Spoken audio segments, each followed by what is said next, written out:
Hi, my name is MacLeod, and I am the referee for my group's new Star Frontier session. I'm calling it Omega Dusk, not just because of the overall theme that they will be encountering, but also because this makes it different from the other Star Frontiers versions out there. We're following the base rules from Alpha Dawn and Nighthawks, as well as bringing in some material from Zebulon's Guide to Frontier Space, various Dragon articles, fan-made stuff, and homebrew creations. There's going to be a number of changes to the core rules in order to better fit what I'm trying to do in my style of play, but the vast majority of the rules are used as is from the Alpha Dawn rule set. In case you want to skip ahead, here is a list of appropriate times that points of interest take place during the session. Lastly, this video has had a lot of post-production done to it. You're welcome to see the raw footage by tuning into my Twitch channel. My goal is to place any Star Frontiers adventures here afterward, preferably within a few days. Thanks, and enjoy the show. Alright, so here we are in Star Frontiers, and I think out of everyone who's playing, I think there's only, myself and Nick who've played it. Nick, have you actually played it?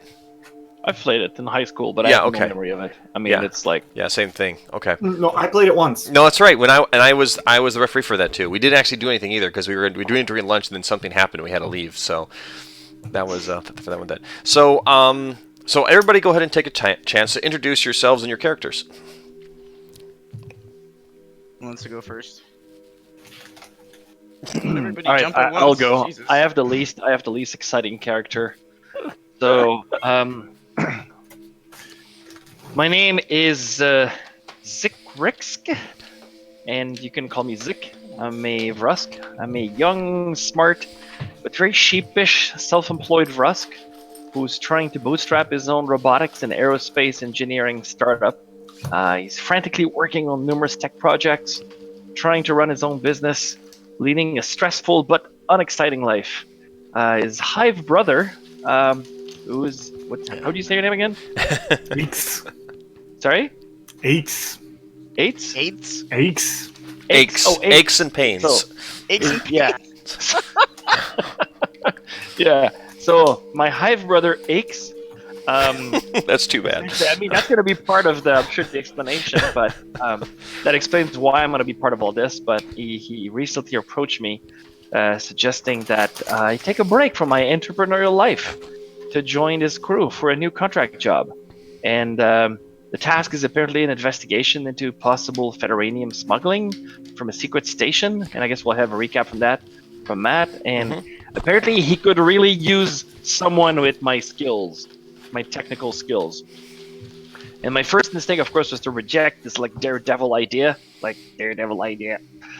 And but Zik, as a known Vrusks called me, basically I have a weakness for expensive tech gadgets, and I could really use the money to buy equipment for my business. As well as I've longed for such a long time to have my own personal robot, but robots are expensive, so I need money to buy a robot. So I reluctantly joined this crew for this crazy dangerous job, although I got a bad feeling about this. I guess I'll go next, hive brother.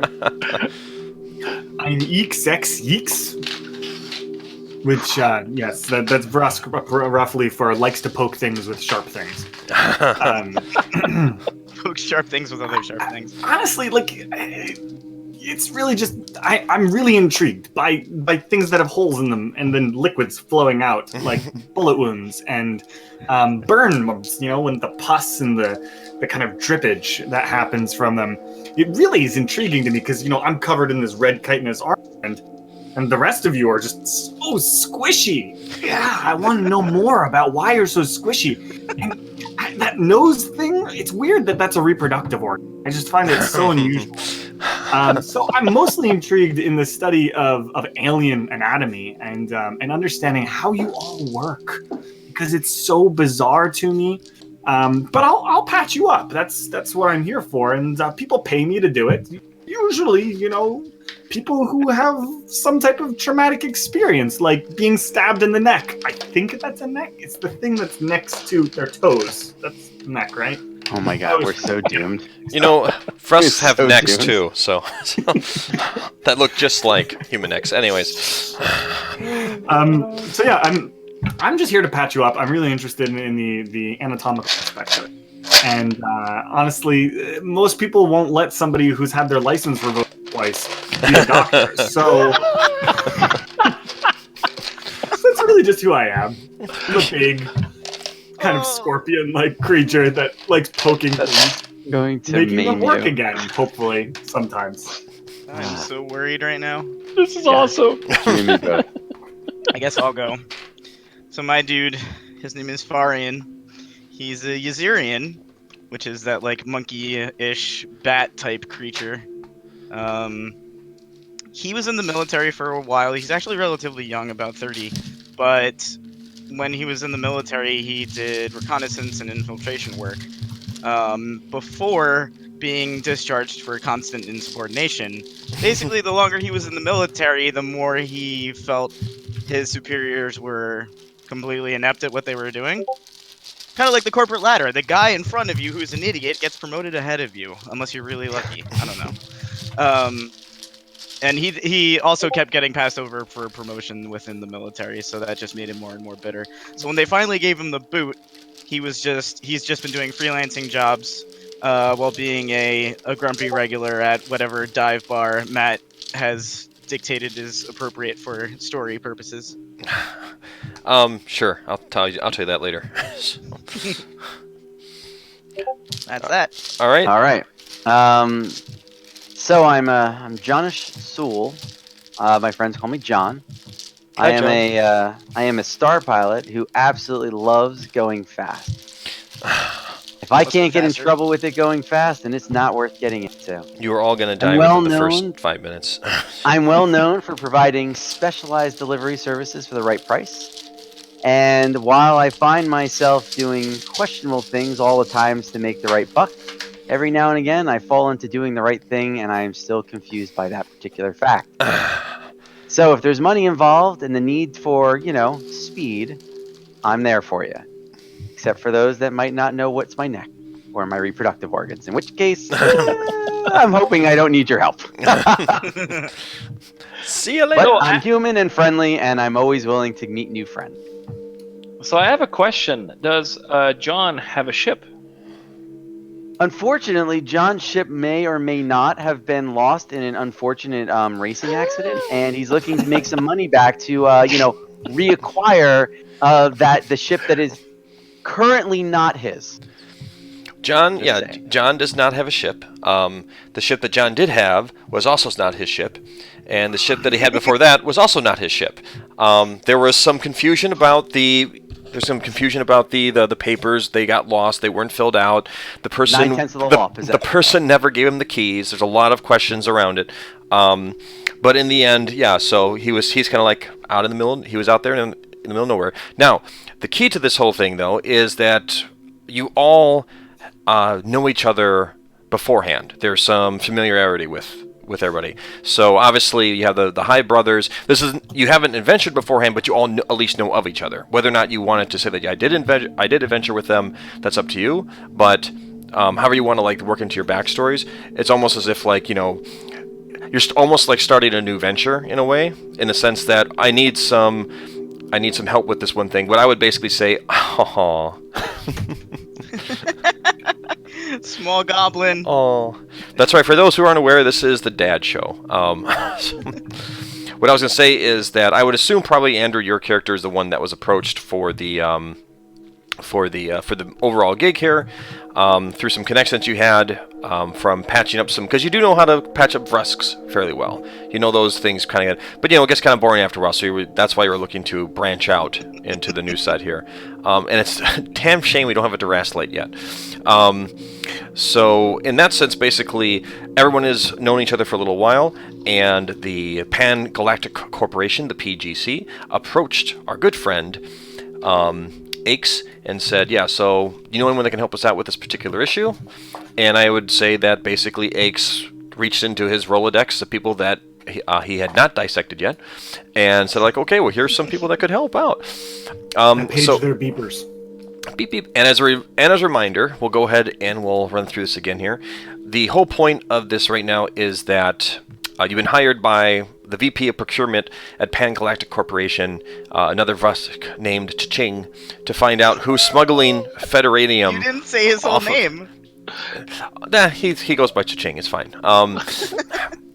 who is smuggling Federanium off of their highly profitable and somewhat secretive station. So, frontier space, it's pretty big. There's a lot of star systems out there that have not yet been explored. There's a new one that's actually just called Outpost 1 that's way off on the edge of the galaxy. And there's a planet nearby that a small government has been formed. PG&C had been loaning them, some money so they could do some mining operations in an asteroid belt nearby. So they had a space station set up for mining. Originally it was for regular base metals. Then what happened was that they found a very rich vein of Federanium in there. I was mentioning this to Ace and to Nick last night. In this world, Federanium goes for 6,000 credits per 30 grams. So it's very, very expensive. It's hard to work with. Basically, it takes a lot of money to process it down into an ore that can be used, and then it costs more money to actually form into those things. But Federanium is impervious to rust, heat, and cold, so it's perfect for coatings. It's perfect for certain circuit boards, for types of armor plating, and it's highly sought after. So PG&C then has spent a lot of money in a short amount of time to basically beef up the station to start processing this stuff more often, and also add in some security forces and checks to it so people aren't smuggling it off board. They basically currently make they can process one full crate. And when I say crate, think about it like a shipping container, that size. They can process one of those, one per day, and each one of those contains about 1.2 million credits worth of Federanium. So every 10 days or every 20 days or so, they go ahead and they ship it off back to the main Federation space to be sold off there. And they had to spend a couple $100 million to get the stuff up and running. So they're still basically operating in the red, but they are positive that there's more than enough Federanium to more than make up for this. This is going to be a huge revenue stream for them coming forward. The flip side is that they're also pretty tight in terms of making sure that no one tries to smuggle any of this stuff off board. But they've been doing a lot of audits. They did a secret audit recently where they found out that the weight of the ore after the burn off. So what happens is that they go out, they just crunch up a bunch of rock from the asteroids, bring it in, it goes into a special incinerator that burns off everything except for the Federanium, and then they weigh that amount, and then it's shipped right directly to the packaging center where it's packaged up. It's weighed again, and then it's put onto the ships, went there, weighed again, and what they found out is that there's always been a discrepancy between the weight after burn off and the weight at the packaging center. It's always a little bit lighter, very, very minor, almost enough to be considered just a variation, but the fact that it's been so consistent month over month over month, or I should say weeks over weeks over weeks, because technically there are no months in the calendar, leads them to believe that somebody's smuggling some off. Not a lot, but again, 30 grams for 6,000 credits, that'd be more than enough. It's just a few people that are smuggling it, just for their own personal gain. So they're hiring your group to go ahead and see if you can find out who's doing it. If there's any evidence that they can use to convict these people, and how is this being taken off the station. They have not told anyone on the station about the fact that they found this out, or that you are going there to investigate this, because they don't know how high this runs up. So the chief, the station chief, doesn't know that there's smuggling going on. She's never reported it. And they're not telling her that you are going there to find this out. You're going there under the cover of station inspectors. So it's going to be your job to basically go ahead, as far as the station is concerned, basically do a full check down of the entire station, make sure all the equipment is working properly, make sure all the supplies are there, just making sure everything is running properly, which gives you complete access to the entire station. And the other one is that here it is. So the job details are going to be that they're going to pay you 20 credits a day, which is actually pretty good. 20 credits a day for 2 weeks, with the possibility of renewal beyond that. If you actually find the stuff, you get 250 credits each for finding out who the culprits are. You get 250 credits each if you find the evidence to convict them, and if you find out how the ore was smuggled off the station, you get 500 credits each. So you have the possibility to make 1,000 credits payout for this. So I'm actually curious about the payments, because based on my, I looked on the Frontier version of Glassdoor, and it clearly says that a computer operator, even a meager like level 1, and I'm a level 2, a computer operator makes 70 credits a day. Well, you know what? So, I mean, 20 is like not a lot. If you don't want the job, you don't have to take it. But who said that this was supposed to be good at 20? In my world, it is. Think of your dreams of the robot. Well, And by the way, why does he say 6,000 for 30 gram? Why doesn't he just say 200 a gram? That's a good question. I think it's because whoever wrote it is not familiar with metrics. Oh man. okay. Hopefully My by high the brother, do not worry about these things. It is much more important that we get the experience. This better So pay well. are we I have a starting robot on to the, buy. the station that we're doing the investigation on? Was that our starting point? Like the four of us have been Right. contracted in some mechanism, and we're here to start this process of investigation. Right, so basically the adventure is starting with you actually arriving at the station. You are free to ask any more questions you want, because you would have had time before, to gather up your stuff, the flight over, the providing free transportation back and forth. You also, if you successfully complete this, you'll get preferred vendor status, which means that you get better rates and first refusal rights for future jobs with the company. So, who are we first contacting on this station? Like, who expects us to arrive in this When you role arrive, that we're playing? when you arrive, you're going to be meeting with. Let me see here. I've got it here with Station Chief Thuum Werver, a human female, former military. Interesting. Female. You'll probably also meet their head of security, which is Pan-Galactic Tikreen, their head of engineering, Pan-Galactic Zitrik Core, and the staff psychologist Threen. And But are they all they don't. basic? Are They they don't being know giv- that we're undercover, right? None of them know that you're undercover. No. Cool. And they just know that we're inspectors. You all. Oh, that's something. That's what I was going to tell you. So, because you're inspectors, you have security access cards that will let you anywhere into the station, and they also give you the phrase to override the security bots. There are security bots there, so you can order them around. And the phrase for that is "Klaatu Barada Nikto." Wait, what? Have you never seen Klaatu, Baraktu, there. I said the word.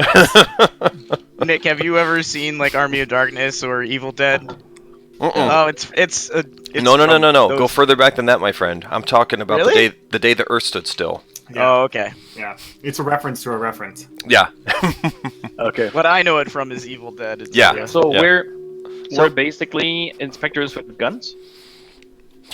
Yeah. Well, everyone has everyone And is armed out scalpels. there, largely because they are always concerned about pirate activity. They've been trying to keep this quiet under wraps for a bit, but if there's smuggling going on, they don't know. There might be. In fact, when they ship off the ore, it comes with a light cruiser, which is a huge warship, as a escort, and the station also has two. Not necessarily assault scouts, but in that type of class that are docked at the station at all times. And the station itself has some pretty good defenses too. So yeah, everybody. Well, the security is well armed. They have security bots, and then they're giving you pistols as well to protect yourself. Most of the people there, they're miners and the staff. They don't have weapons of their own. So I just need to know from the rest of the group here, is the intention that we are going to do the job and catch them? Or are we going to go a different route here? I literally Where could just we heard. go? Listen, I want know to is- point out. I do want to point out that there's a lot of differences between this and our usual D&Ds. Like in this case, like I said, there's a lot more range combat. You can loot weapons a lot more from this one than in the other one. But the other one, there's no alignments in here, so the door is open. If you want to go ahead and become like horrible pirates, you can do that. I'm not going to say it's going to end well for you, but it's totally optional. We fought town guards, all right? Let's keep it in perspective for a second. No, you did not fight town guards. Someone from hundreds of thousands of years ago fought town guards. Fair. That may have been an ancestor. I heard a story about a drunken master once. So I'm asking my compatriots as we walk onto the station, and I'm sure we've talked about this before, of just like, is the intention, or is the initial intention that we're just going to follow through with this job, or are we looking for something else? Because I heard one crate contains over 1 million credits, and we're getting paid like 6,000 credits. 6,000, 1 million. New ship? I don't think we're even getting 6,000. You couldn't. How are we gonna hijack a crate full of? We have full access to the entire station. There's got to be something we can make happen. All we got to do is find a ship. I'll get us out of there. Find me a ship. Or Just to be clear, remember, the crate is the size of a cargo container. Yeah. Like, no, you know I'm how not slow saying we're we're going to going? steal the crate. I'm saying Okay. we're going to steal the ship that takes the crate. The ship that And it takes may the crate, comes about once every 20 days. It's a Okay. hull size 5 ship, so it's a decent sized ship, and it's escorted by a light cruiser that is a hull size 12 ship that is loaded down with weapons and armament. No one says we're going to be. The cruiser's going to help us. They just don't. But know they're not that gonna. They're not coming. They're not coming for a while. So this is an Oh, FYI. well, that's a if different story. if you want to do So that, you'd have to wait for a couple weeks. yet. Okay. So, Dre, we get paid 20 Yeah. credits a day. You know, I'm just trying to keep it in perspective. So, okay. I'm just checking. So we've got some time before that could be a thing. So we're here to investigate the smuggling of sorts. Got it. Okay, I'm in with that. I just needed to know where we're all at headwise. Like I don't think trying to- anyone answered you yet. So They haven't. They haven't. I'm not. In my book, silence is consent. By the way. My. Oh my God, I there's understand so you many things humans wrong with can that. Can only have a couple of extra holes put in your body before you die. So we should just keep that. Oh.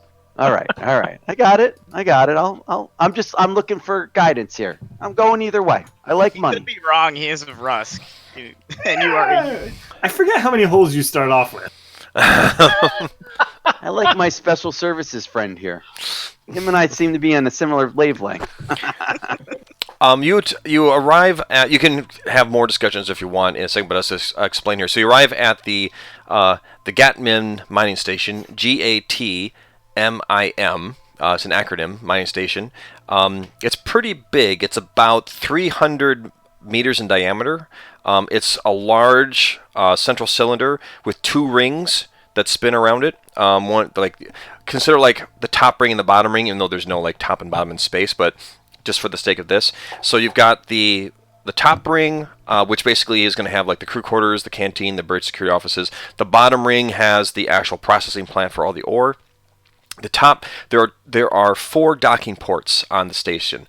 The top, there's one on the top, which is the one for the large light cruiser that docks, and then there's 3 on the bottom. One for the freighter when it docks, and one for the two assault scouts that are there for part of the ship's defenses. You're coming in a supply ship, which is basically the same size as the freighter, so you're docking at the bottom right now. So you're going to dock in there.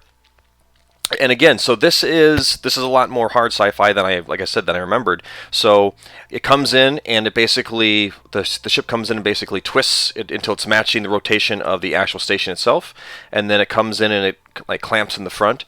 You exit through the front. It's weightless in the docking bay. Because you're in the center of in the cylinder. So basically, you go ahead and you can use some handholds, and there's some rails, guide rails that you can use to move along. You get to one of the spokes that goes out to the rings, and this is actually sort of like a little bit of a shuttle that goes down. The spoke goes down for about 130 meters out to the ring. You're on the bottom ring right now. And as you get to the bottom ring, that's where you see first of all of the processing section down there, and that's where you actually meet. That's where you're awaited for by the station chief. Yeah, let's see here. So I gotta find it again. And what was her name again? Her name. There we go. Station chief for a map. Wariv. It would help to have a map. It would, wouldn't it? Anyways, so You said you're there talking with. Let's ask the station chief for a map. Yeah, I'm gonna do this all game. That would be good. So while my insect friends, use their tentacles, I think I would pleasantly introduce myself. My name is John. It's a nice to meet you. And where is a good place to drink around here? Okay. She says, well, she's so she's about like, You say where's a good place to drink around here? Why not? This character is so much different. She's female. Let's keep it in perspective for a second. I'm here with She's two insects. female? How can you tell? Well, actually, so when you meet there, you see there's the station chief, and she says, yes, well, we can discuss that momentarily. We'd like you welcome aboard. I clap my hand down on John's shoulder and give it a very hard squeeze. I am... My conscience is just kicked in. Oh, and by the way, can I get a little help over here? Because the whole time you've seen Zick has been like lugging around 2 Pelican cases on wheels that weigh a fortune, that weigh like a ton. But they didn't weigh anything in the central cylinder. Yeah. It was now I need help. Now gravity's come back. Yeah, now gravity's come back. I have 35 kilos of tools to pull. I basically picture myself pulling 2 Pelican cases behind me. And they keep bumping into my rear legs. Like you're walking through an airport really fast and it keeps hitting your foot and it's so annoying. Oh yeah. But I have 8 feet, so I keep hitting all of them. Ow. At least the rear 4. So the station chief Thelmarie, she says, yes, of course, welcome here. I will certainly tell you where the bar is later on. We have a bar upstairs because what is a mining colony without a bar? She's about so humans in this world live to be about 200. So she's in her mid 120s. So she got silver hair, crow's feet, hair tied back into a bun, very prim and proper. She introduces there's 2 Vresks that are with her, as well as the Duraslite, and she looks over and she says, so let me introduce you to the rest of the administration here. This is the head of security, Pangalactic Tikreen. This is the Vresk female, and I don't know if the Vresks are interested in females or not, but she is smoking hot for a Vresk. She is like the Jessica Alba of Vresk. Her her shell is a vibrant, bright green, and she's got these incredibly beautiful yellow streaks that lead up to her joints, and those are natural. Like some people will actually dye their joints to make it look like that. No, these are natural. She is just like smoking hot. next to the antennas as well, And then she says, and this is our head of engineering. This is Pangalactic Zitrikor, and this she's another Vresk female. She's got a slightly dull green shell with brown joints. She's kind of like average looking, and about middle age. She nods to you, and then there is a small Draslite that's also there as well, who has a light green membrane with traces of red across it. 5 limbs, but wears basically like a light flowing dark blue robe. And she says, Umdari is our staff psychologist to make sure that nobody gets cabin fever too badly out here on their 14-month shift. That's considerate. I happen to have done a psychological rotation, so I know a thing or two. And Umdari says, oh, really? That's wonderful. I'd love to hear some more about that. Yes, let's not talk to that character again. I turn to the breast that has the dull carapace, and I say, but one of my specialties was, of course, mandibular adjustment. So if you need anything, I mean, I'm no longer licensed after some incidents. Don't tell her that. And she says, why? Do you think that I need some mandibular adjustment? Oh, darling, I not that you... But it's a thing to think about. I elbow him in whatever would be his side. He has a side. Testicles. Turns out to be his testicles. That wasn't his knees.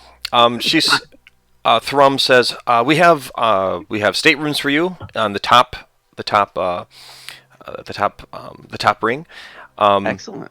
And let us go ahead and help you move your luggage there. It seems you brought quite a bit of equipment there. I believe it's Zeke, is that right? Yeah, little help, please. Little help. So you see Tikreen, the smoking hot one, come over and lift them both up without care, just like whoop. She says, she's like, all right, come on, this way. Did I mention I'm a forensic investigator? You did not.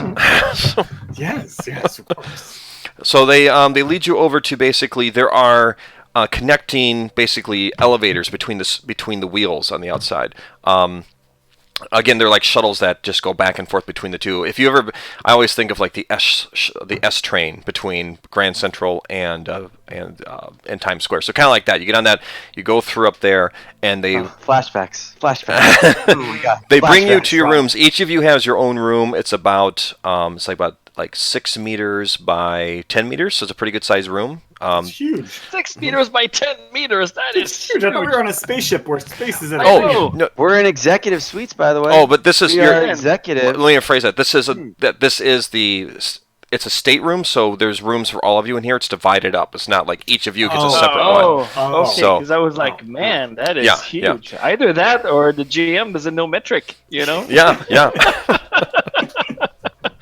The GM is hoping to learn very quickly. So that is as before they drop you off, though, they ask if you need anything, if you'd like to know anything. In regards to Zeke's questions, the station maps have been downloaded to your CromCons. So they are available for you to go ahead and view at your leisure. If you wish So to, does that mean we have to look at the maps through like a 1-inch screen like this? the way that I'm It's- honestly You have to pinch and zoom. the way that I'm treating this is it's more like actually it projects like a little hologram up, little holograph kind of up like that. So like you click on it, and it's also it also happens a lot. again, I love the fact that go reading through this again. It's like done in 1982 and 1984, what they consider to be high tech back then. It's so in this case, it's also you probably all have like voice activation ones as well. As you can just bring it up and say like, okay, where's deck 5-3, and it'll come up like that way. Does anyone else see that Nick has frozen? Nick Yes. is frozen. Okay, all right. I can hear But I you. did hear him say, "Oh damn it." Yes, I heard him say that too. So I love the frozen picture too. This will be great when we actually put it on YouTube. But we shall continue. I'm actually going to leave and be right back because Oh, I there we can't go. see the feeds. Oh, okay. So Okay. we'll wait for him to come back. I'm gonna try to reconnect my connection because every few minutes I lose 30 seconds. Okay. No bueno. What if it's something to do with Discord? Hmm. I wonder why. Okay, let's see. Let's see if this works better. Okay. All right. So, what's going to happen now is that so now you are in the station. It's up to you in terms of how you want to proceed. But did they give us any clues as to where we should start looking? Or... Well, remember, they don't know why you're really there. They think that you're there just to do a station inspection. right. So Because again, the Cha-Ching does not know if the administration here is part of the smuggling operation or not. right. So, Zeke, what's a station inspection? Does this involve some type of probing? Typically. The way that I understand it, I'm not really sure exactly how we're supposed to be inspecting the people. But I know that when it comes to the machine, it's making sure that all the machines are working well, and making sure that every time there's an ore that comes in, that all the ore comes out, and that there's no dust, and that everything is actually according to the particle metrics that we can actually are allowed for the processing. And then we make sure that the procedures are followed. We'll need to have access to the Okay, all the cut him manual off. and the document. Cut him What off. do I have in my Zeke? kit that can help with this? All right, listen. Zeke is. There's a couple Zeke is sedatives the in there. guy- Zeke If is I the know guy any- from Office Space who wants to. Who wants the red stapler? Yeah. Yeah. If I know anything about inspection, let's focus on safety. Obviously, there's a concern that something's happening after burn off. So let's start with the process of figuring out safety for the quote employees, and let's start with where the most hazardous location would be. So if we know that there's a burn off, now listen, Zeke. I could interrogate those Vrust. I got I'm an just idea. saying. Yeah, hold on. We'll let you interrogate the ugly one in a second. Just 1 second. She My wasn't thought process ugly. is- Yeah. Do how you would have anything? Yeah, I don't know. I might have just been referencing both. It's completely irrelevant. Is there any way that we could add some sort of tracker, some way to identify the material in this container, so that if they do siphon it off, maybe we have a way of tracking it through some sort of like radioisotope or something like that? Let me give you. Which Let me give you I a couple of quick notes on that. The first one is that when you came through the station, anyone who leaves the station, they go through a series of body scanners that are specially tuned for Federidium, so they can check. They know that no one's smuggling it off that way. No, But I guess to your my question reference is, your point- question is that you could. It is certainly possible to set something up that could find the federanium that's loose somewhere. If that's what is that what you're asking? Yeah, I'm looking at basically tag, a shipment as it's like, so when we're doing the inspection, obviously we're looking at the burn off and we're looking to see we get a certain weight, and then from burn off to shipping, that weight changes. So at some point between burn off and shipping, something occurs. Now it could be nothing, it could just be the process or someone stealing it. So my hopes are is, do we have a way of like tagging the federadium in some way where when we're going through the burn off process without them knowing, to maybe tag it with some sort of like material that we can then track outside and say, listen, here we see this. I think you know what I So mean. tag an entire containment. Well, actually, Ships let me worth of- I can give you some more information on this because you would have learned this too on the way over there. So basically, the way the process works is that the work pods go out to the asteroids. They bust it up into basically a barge that comes back. It's all dumped into the incinerator where the burn off takes place. Then that stuff, no one actually touches it. It's then brought through by way of chutes and conveyor belts to the packing facility, where it's then automatically sorted into the crates. So How does it travel on conveyor belts? Is it like a powder? Is it rocks? Is it yes, it is like Use conveyor belts it's without gravity. it is small. This all takes place on the outer ring. So there is yes. artificial gravity. Yeah, Okay. yeah, not artificial in terms of like I turn on a machine and it works, yes. but right. Right. So the bottom ring is all the processing plant. So they come and they burn it off, and then it's shuttled along basically through enclosed chutes from the burn off section all the way down to where the packaging material takes place. And then once that's packed up, then the containers then move separately to the actual to the docking bay B, which is the same when you came in. So theoretically, no person ever touches the actual refined ore after the burn off. So, here's the thing.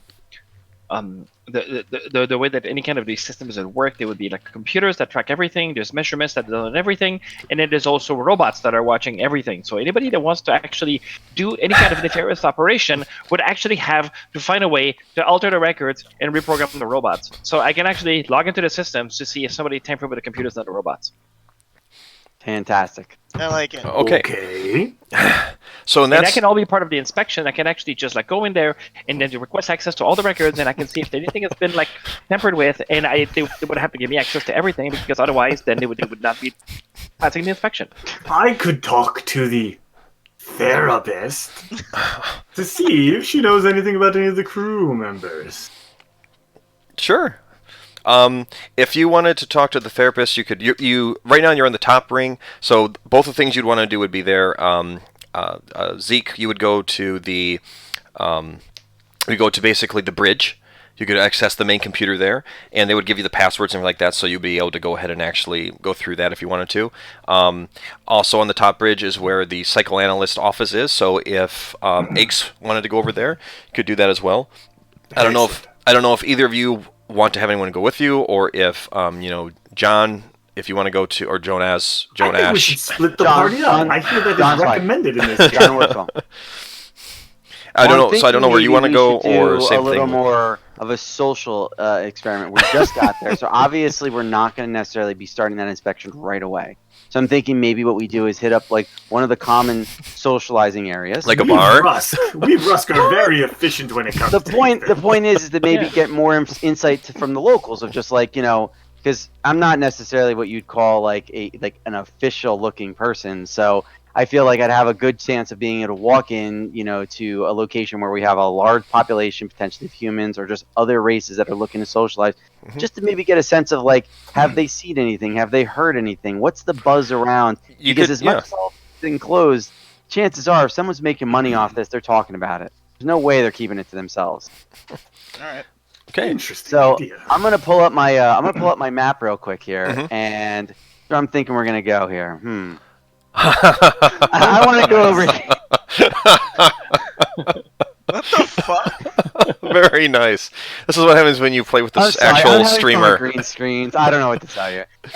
So yeah, That's awesome. I think I would love to go to the bar, and I'm hoping that I would have some like support maybe from Farian, because heavens knows I'm gonna get myself in trouble. Well, trying Heavens to knows. go to a bar is not very hard.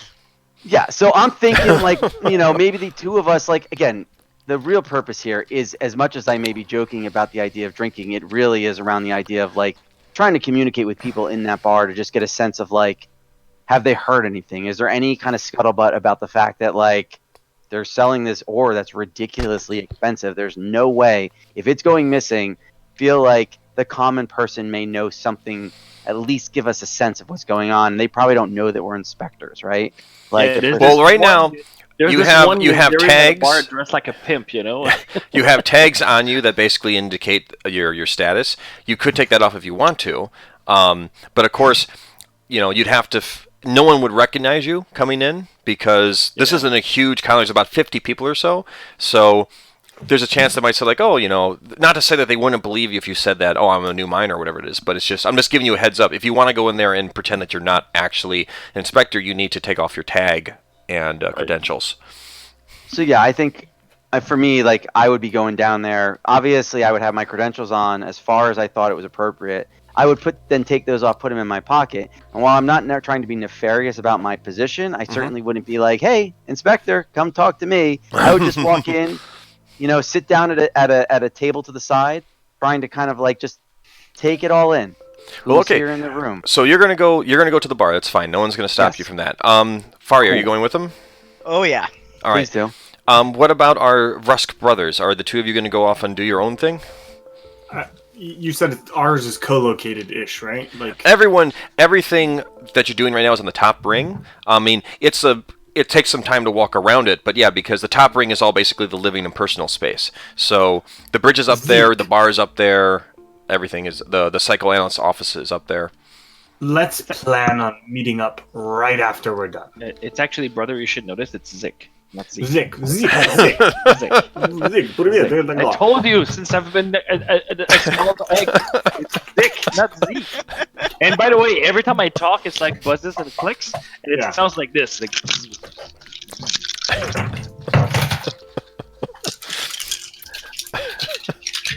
To you too. all right. So, actually, you know what? I really don't have much of an interest in going to socialize with a bunch of people and asking them a lot of questions. They're not going to believe us anyways. So I think what I'm just going to do is I'm going to go connect to a computer, and then this way I can see if there's anything nefarious that's going on. It's not like you're going to understand anything about the computers anyways. I should be left alone and go Okay. digging there on my own. Then maybe I can put you on the right path afterwards, and once you all got drunk and you don't know where to go. So, you're going to go to the computer room, right?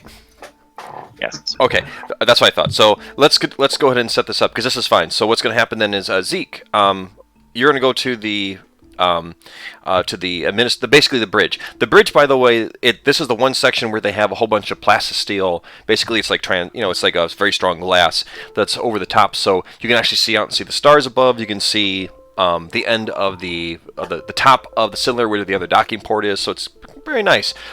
But you go there, no problem. They go ahead and let you sit on the computer. I want you to do a couple rolls for me for your computer skill. First rolls. Yep. And it's Zik. That's Zeke. Zik. That's what I was waiting. Zik. I got Zik as in Think like. about the sound that a mosquito makes when it explodes from hitting one of those electric zappers. Zik. Actually, I'm thinking of like Bic lighter. Zik. So Zik, if you'd be so kind as to go ahead. You don't know about operating or defeating security. Go ahead and do a display information for me first. Display information, that's 80 plus my 20, that's 100. And what level is the computer? This is a computer level 4. Ooh, shit. So that's minus 40. So that's 60%. The rest of us are like, what's happening? And that is that is 93. Okay. So now here's what I'm What does gonna. that mean? Here's what I'm gonna say though. What that means failed. is you that have to roll low. You have to roll below your you have to ability. roll below. So first roll, Oh. my level 2 computer expert cannot display information. No, not quite. Basically, what it is that you're not you can't display the information that's really like giving you any what's because I got pertinent confused. information.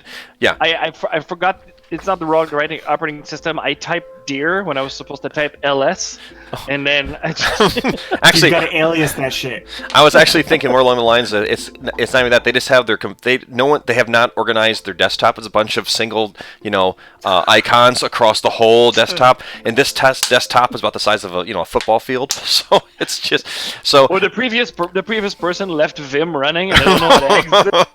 How do you exit this? So basically, you can try it again. again, but right now you're going to spend a couple hours basically searching through trying to get a figure what's going on with this stuff. Let's go now to our Aches. You're going to go talk to the psychologist. Yes. Okay, so yeah, you stop by its office. Durastlights go through male, female, and neutral phases. Right now, this one is going through the neutral phase, so no sex. So Sure. Interesting. But you stop by and it looks up to you. It's like, "Oh, hello. How are you? How can I help you?" Hello, doctor. Doctor. That's a Yeah, Drellocite? doctor. That's a Drellocite. Hello, doctor. They have a wide range of voices. And I just like find a seat that's appropriate for my unusual shape. Oh, there And, are plenty of seats there because there's humans, Rusks, Drastlights, the whole 9 yard. All races are there. Yeah. That's Rusk. Hello, doctor. I was wondering if we could have a chat. Of course. How may I help? Just, How may I help you? and I take a nice seat. I'm just, I'm performing a general inspection, and I, of course, wanted your help in determining the status of the crew, morale, troublemakers, problems that might be amongst the crew, anything of that nature, interesting events that might have happened recently. Andrew, your Vrusk is speaking like that dude in Pickup Sticks, like that version. You gotta find more voices, man. But the problem is I didn't prepare anything, and we didn't choose an accent for Rusk. Yeah, we'll have to. Hey, you know what? Tilden's changes accents every 5 minutes, so every 5 minutes. it's no problem. So, but go ahead, and I would like for you to go ahead and roll a persuasion check for me if you can. Where's that? That is underneath psychosocial. Cool. I have psychosocial, persuasion. How do I do this? Okay, so it's your base of 10% plus your skill level, which is what is your psychosocial skill level? The PSA, does it say 1 next to it? Yes. Okay, so that's whenever they say skill level, that means skill level times 10. So basically, that's 10% plus 10%. That's 20%. Plus, look at your attribute leadership (LDR). I have very bad leadership. What does it say underneath? Does it give you a negative? I have 30, which is, I think, negative 15. Okay, so you have 20% minus 15%. So I have 5%. Yeah, 5%. Does that mean I have a 5% modifier on my rolls? No, that means that you have to roll under 5%. Oh!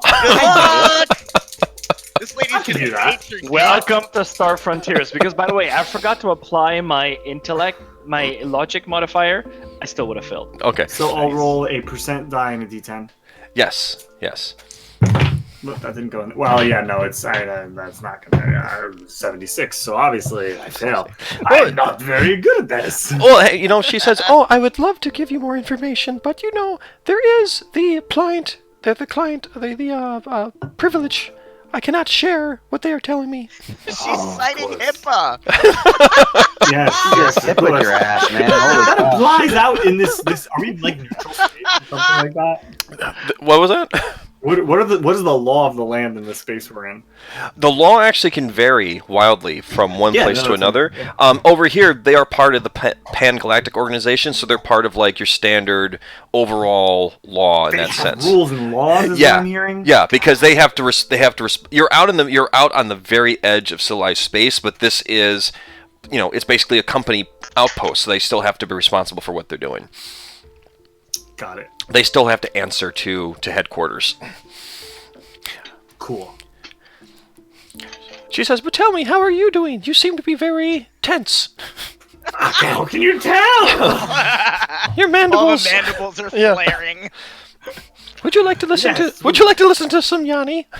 Who is this? You have to Spelled understand, my job is- YAN''I.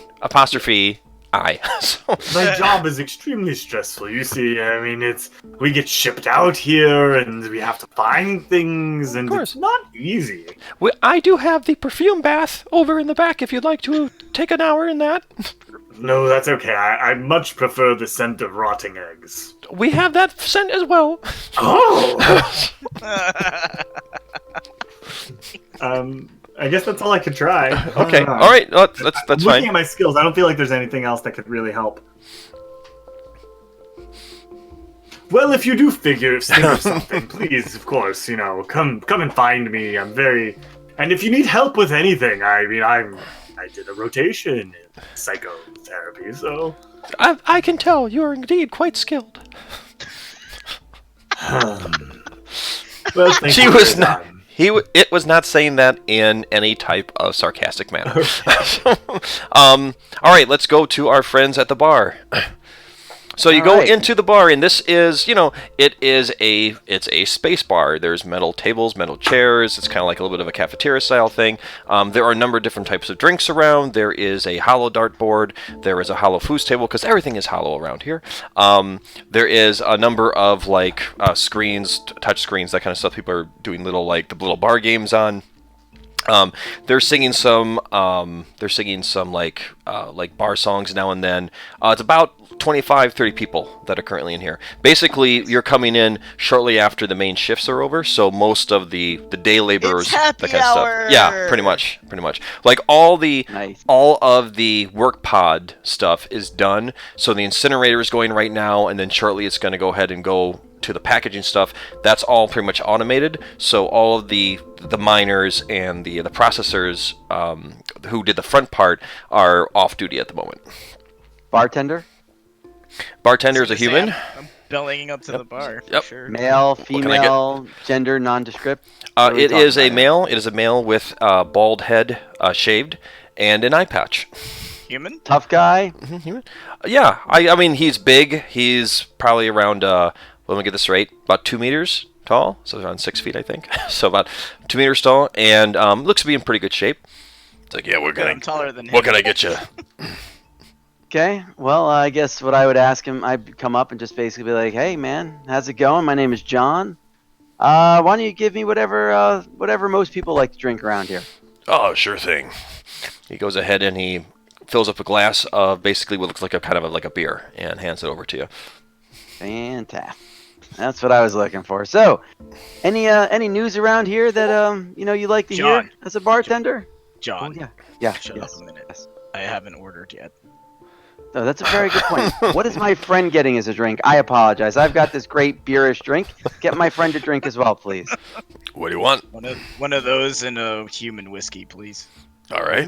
Do you want them to mix together? Whiskey, great choice. Oh, Okay. So John. he gives you another. He gets a glass of beer and then a nice human whiskey right next to it. I don't clink my shot against John's glass and I just down it.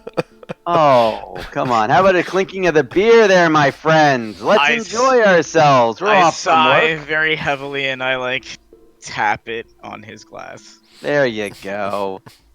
So tell me, barkeep, what's the word around here? Good places to hang out? People that we should have fun with? Tell me something I need to know. Well, this is the only place to hang out. That's the first thing you should probably know. Second thing is that it's kind of boring around here. There's not much that goes on. The guys down in the guys down in the bottom ring, they do a lot of work. They work pretty hard. They do, they go out and have to fly out into those pods and spend hours out there and then come back with the stuff. So everybody's just, pays fairly decent, but everybody's just looking forward for their shift to get over with so they can go back and relax on an actual world for a little bit. I hear you. So tell me, barkeep, is there anyone here, maybe at the bar right now, that's maybe kind of like the most respected individual that would have the most information about just any opportunities beyond just work? Let's see. Well, just what kind of opportunities are you talking about? And he's not saying that in an unders thing. He just wants to know what you mean when you say that's kind of a vague thing. Barkeep, I'm looking for some conversational topics, right? I'm new here. I'm only here for a couple of days, I think. I'm just passing through, and I like to socialize, and I'd hate to walk up to someone and be like, "Hey, how's work?" The thing that you hate. So I'm hoping to maybe get some conversational topics, and I'm looking for you as a barkeep to give me some, maybe some tips here, because I struggle to make friends. He says, "Well, if you want to talk to somebody, that's if you want to talk to somebody that's interesting, at the very least. I mean, everybody around here has their own things going on. But there is one of the security guards. Oh, hang on, I'm looking at the wrong thing. Jeez, there it is. One of the security guards, Razith. He's that Yarzarian over there. He's been bitter for since he's come over here. He never picked a life enemy. He's always kind of like regretted that. He's always been upset about that. But he's been feeling better these days. He says that he's looking forward to the end of his time on the station because he's done with this whole thing. He's got something else lined up. Wait, did you say he never picked a life enemy? No, he never got around to picking one. Interesting. Well, thank you for that. He's And got he's got the one with the silver mane and the light brownish fur. Well, barkeep, thank you. I appreciate that. I turn to my compatriot and I say, "Hey, John. your guy." We're not done yet. Oh, John. my bad. John. Well, as I complete my conversation, Drink your I say, beer, John. Thank you. Listen, is there anyone around here who's maybe come into a small amount of money recently? I'm looking to gamble. He says, well, not really. We get paid on a every couple of weeks, but we can only spend the money here, so it's not really like there's any reason to break it out. Oh, is it? Wait, Matt, is it like company credit that they get paid in? No, they get paid in actual credits, but the only place they can spend it is on the station if they want to. Because they're not going anywhere else. Right, they're here for hundreds of days, a couple hundred days before their shift is over, and then they go back. Amazon doesn't deliver. No. Yeah.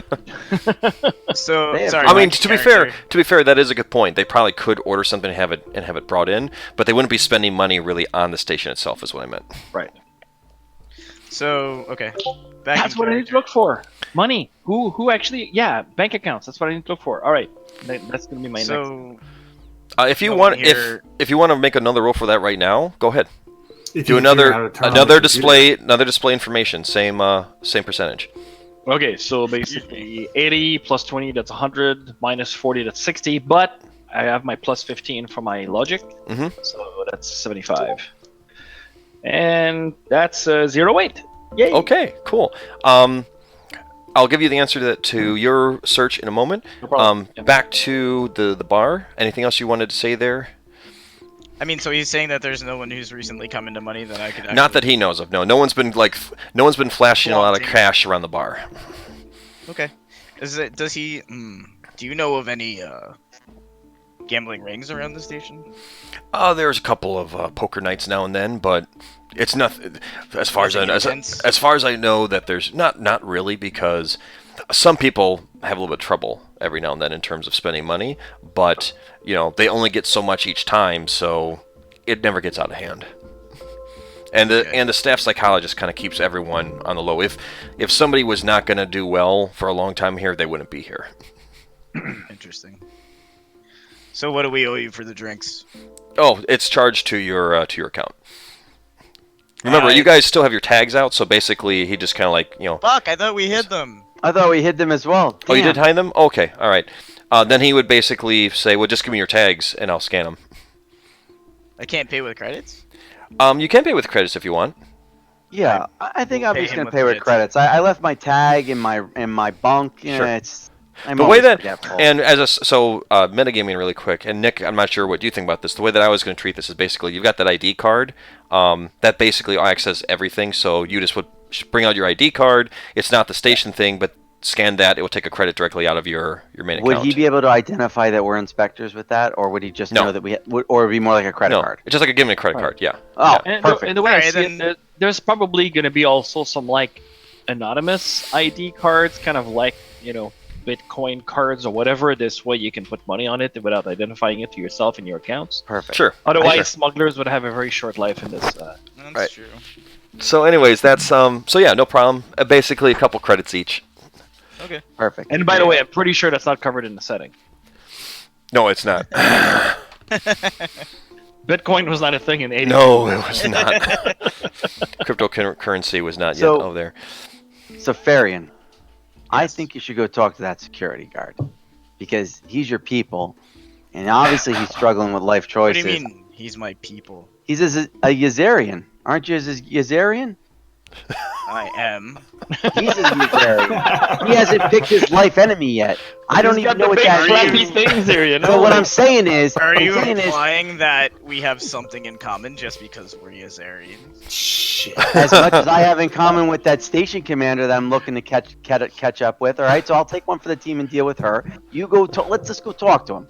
If I go up to him, he's probably going to tell me to go shoot myself. So could you Because they all say that, right? Could you So- I think- just, could I you like how the just Jersey open the accent topic came of out. conversation? I'm going with you.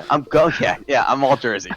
I'm going with you. I think our military, Would you our mind Yazarian just military starting the expert. conversation? All I need to do is How just start the how conversation. tall is your character, Pete? Me, 5'7", or whatever you put that in metrics or Yeah. inches, or centimeters. I fucking don't know. 5'7". I, I'm 5'7" I- because I've only have the American or English standard in my mind. So I 5'7". good-naturedly put you in a headlock because I'm 6.5 feet tall. Yeah, I know. Uh, Go let's be go. the guy. Let's go talk to him. I just don't. I could talk to him myself, but you probably got a better chance at getting him to respond. No, you are correct. I should talk to him. This is why I'm putting you in a headlock. That's what I'm saying. Hey, I'll follow. I'm just gonna bring my drink and just be a good little human. You're in a headlock. They of do course you're gonna not follow. allow Like drinks super outside big the Yazarian. bar. Do No, not. like security card. He's right next door. He's sitting here. Oh, is it? That- wait, that's wait. what the He was actually bartender in said, the right? bar? He's Wait. in the bar. Yeah, the carry card's in the another bar. mention? Yeah. Oh, okay. Yeah. Okay, perfect. Fine. Yeah. Bring your drink. And by the way, just for future reference, I didn't realize, actually, no metric, I should have known this, but my Vrask is basically only 5 feet tall and 5 feet long. Because the average Vrask is only like Aw. 1.5 meter tall Yeah. and 1.5 meter long. Oh, I didn't pay attention. We're, to we're They're like basically a as miniature. tall as we're long. You know, Yeah. so. Alright, let's go talk to this mofo. Fantastic. I'm still keeping you in the headlock, though. What? Okay, I so you're like over. How He's our friendly. Syrian military He's has friendly, a tear chip right? on his shoulder. So. He's over there. He's enjoying a drink in the corner. I released John. No, I see you moving, Andrew. Oh, Yeah. weird. Sorry, this was. Remind me about this guy again? Razith. He's Yazarian security. The guy said that when he started on, he was kind of bitter about some of his life choices, but he was feeling better about himself over the past couple months, and he's looking forward to his contract being up because then he's gonna kiss this place goodbye and go do something cool. By the way, since we've been hanging out together, do we know who Farian's life enemy is? Up I to don't have one. I don't actually have one. It could be me by the end of this conversation. Keep it in perspective. I purposely made this guy not having a life enemy because I wasn't sure what I wanted to do. Okay. So you're looking So- at yourself in about 30 years. Yeah, how old is he? He's like, Well, he's about mid 50s. okay. Well, he's Which not is- that much older than me. Well, and that's also like everybody in this universe lives to be like 150, 200. Yeah. Oh, we lost Andrew. Oh. No, he's back. I think it's because he was just getting frozen. So. So I'm like 35. I'm like a child in comparison to the lifespan here. Oh yeah. You're like a 19-year-old or something like that. I love it. I all right, love it. so Let's go. I'm gonna walk up to him and I'm gonna be like, I hear that your tenure is ending soon. He looks up at you, and he kind of gives you an eye. And I want you to roll a personality attribute for me, please. Just personality. Oh, we live 175 years. Shit. Oh god, I don't even know what to roll. What do I roll, Matt? Like, so my So you're at- personality is. What's your personality score? I have a +0 and the actual score is a 50. Okay, so 50. So you need to roll percentage dice, and you want to try to get a 50 or lower. So half Wait. 50-50. Oh, that's not Boy. bad. No, Well, that launched off of my hand. All right, let's do another one. a little nervous. So, 50. you got a 50? Yeah. All right, then you passed. Thank God. So he looks up at you and he's like, "So what exactly did you ask him again? What was the?" Just I like, hear that your tenure is ending soon. Like your tenure here is ending soon. he looks up and he's kind of like, "Yeah, in a little bit, probably another, 20, 40 days. So a little while's off still, but shorter than the 140 or whatever these guys have to go through." Do you think they'll be looking to replace your role? Oh, of course they will. They rotate people in and out. You know, you get the contract, you decide if you're going on with it. I'm done with it. I'm going on to something better. By the way, you know you got a human in a headlock? Yeah, that's he's and I grimace. My friend. I can see that. I got a human friend too, so trust me. I know where you're coming from. I let John go. Thanks for that, man. How can I have a drink when you got me in a headlock? Jeez Louise. Drink your drink, John. Jesus. So you're leaving, buddy? That sounds like it's going to be fun. What are your big plans going forward? Oh, I don't know. The future's wide open. You know, it's just been kind of like bouncing around from one thing to another. Finally going to have a chance to go ahead and, you know, do something good with the life. Sounds awesome. So I guessing you've been saving some money and really like looking forward to something big, huh? I'm looking forward to a ship. That's my thing. Can't wait for my next ship. I'm so done. I think I'm just going to go onto a planet that's got, you know, lots of beaches, lots of booze, and just stay on, you know, actual ground for like the next 2 decades. That sounds good. So tell me, you're a security guard. Any news in the security front? Anything fun happen as a security guard that, you know, is worthy of telling us? Any kind of stories that we might enjoy from you? Regale us of some of your tales of here on the station. He looks back, stretches, and says, "It's exceptionally dull."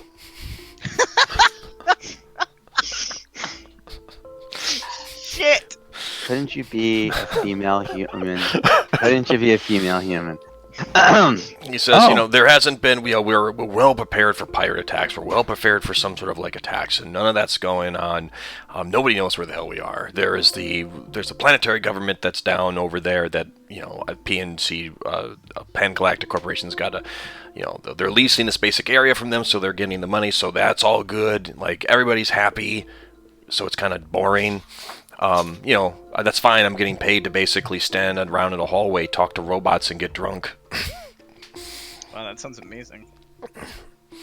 It gets boring after a while. Robots don't really talk back to you until you drink enough. It's a good thing that Zik is not here, because I would tell him that it's actually great when you can talk to robots, you know. He's like, so tell me about you. What you been up to? What brings you here? Are you miners? You part of the new shift? I didn't think that started for another 40 days. I'm just go ahead, human. No. friend. Nope. No. Mm-mm. I stopped myself before responding. No, I'm just here looking for new opportunities. I heard that they needed security on this station, so something untoward was going on. Oh, really? Well, what'd you hear? Well, I'm not quite 100% sure about it, but then I lean into him and I say, people have been stealing what is it? The fur... Federanium. Sorry. You're stealing the Ferengis. Yeah, The Ferengis. Or Federadium. Think Federation. that's what I've been thinking, but Yeah. I was like, wait, am I Federation, fucking yeah. this up? There you got it. Federadium. I like it. I like the Hearing name that. of it. Easy to It's a remember. real thing. It's a real thing. Yes, I've been hearing that people have been stealing Federanium. He looks at you and he's like, really? So this doesn't sound familiar to you. He says, no. He kind of like, he looks around over his shoulders at everybody and he says, like, so you were brought on just to find out who was stealing the Federanium? Is there any skill, before we continue, is there any Yeah, hold skill on. that would give me the ability to sense his disposition? You're not there, Nick. You just heard that. Is Sorry, there what was any that? skill that we could No, use no. to sense his disposition of the fact that he just learned that we're there to figure things out? Yes, there is actually. Why don't you go ahead and make an intuition roll? That's the INT. Oh, God. All right, so I have a 65. What was the question for the skill? Just curious. I'm asking if I can sense his disposition to the fact that he just heard we're here to figure out about Federation Yeah, being I just stolen. revealed our hand of Oh, cards, okay. basically.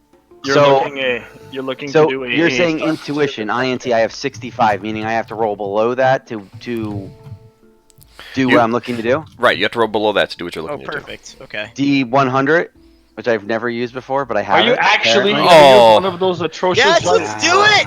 Let's do I got it. it. Go I ahead. got it. My kids I are think. using it as a golf ball recently, but hey, I have it.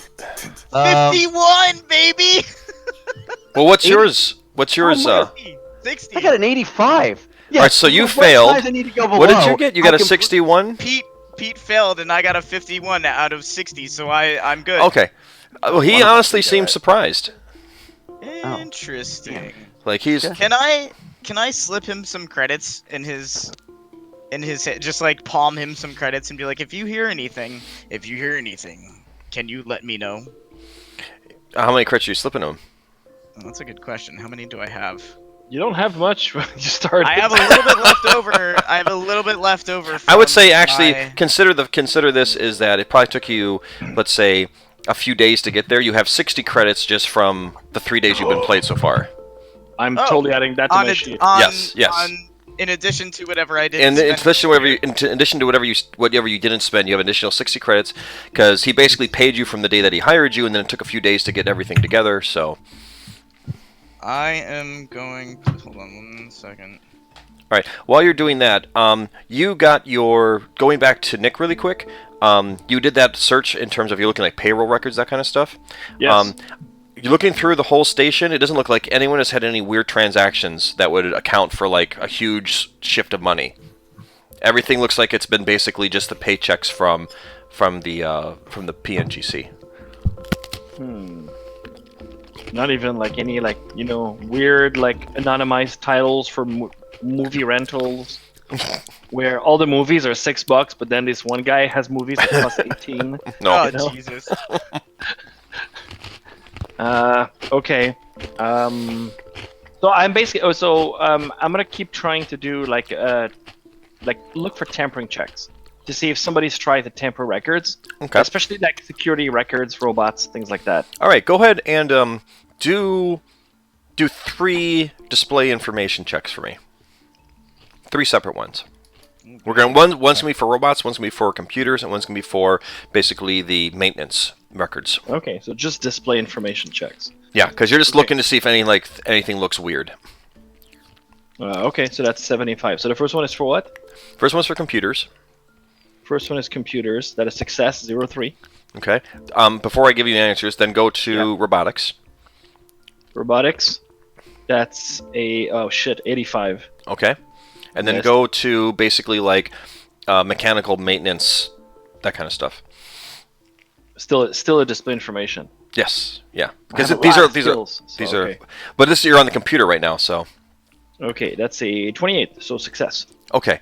So going through that, you do see a couple of anomalies in the data. Aha. The first one is that it looks like there is some additional power being routed to part of the chute where the ore travels from the burn off to the packaging that doesn't seem to be accounted for based on what you can see just on the information log. It's like a spike. Every time that it's being shuttled, there's a spike that takes place. The second thing is that you also see underneath the computer section that somebody is accessing a janitor's closet at approximately the same time each day, which seems to be happening around the same time that the ore is being shuttled from the burn off to the packaging plant. Okay, so then I'm gonna pull whatever map route that I need to go find this janitor's closet later. Okay, back to the bar. How many credits were you going to slip? I'm gonna slip him Razis? 100 credits. Holy cow! All right. He's Oh, like, yeah. I will tell Dude, do you have any idea? You gave him He like says- a week's pay. He Oh, says, I know. He says, I'll tell you the color of my underwear if you want. So, What's his name? Razith.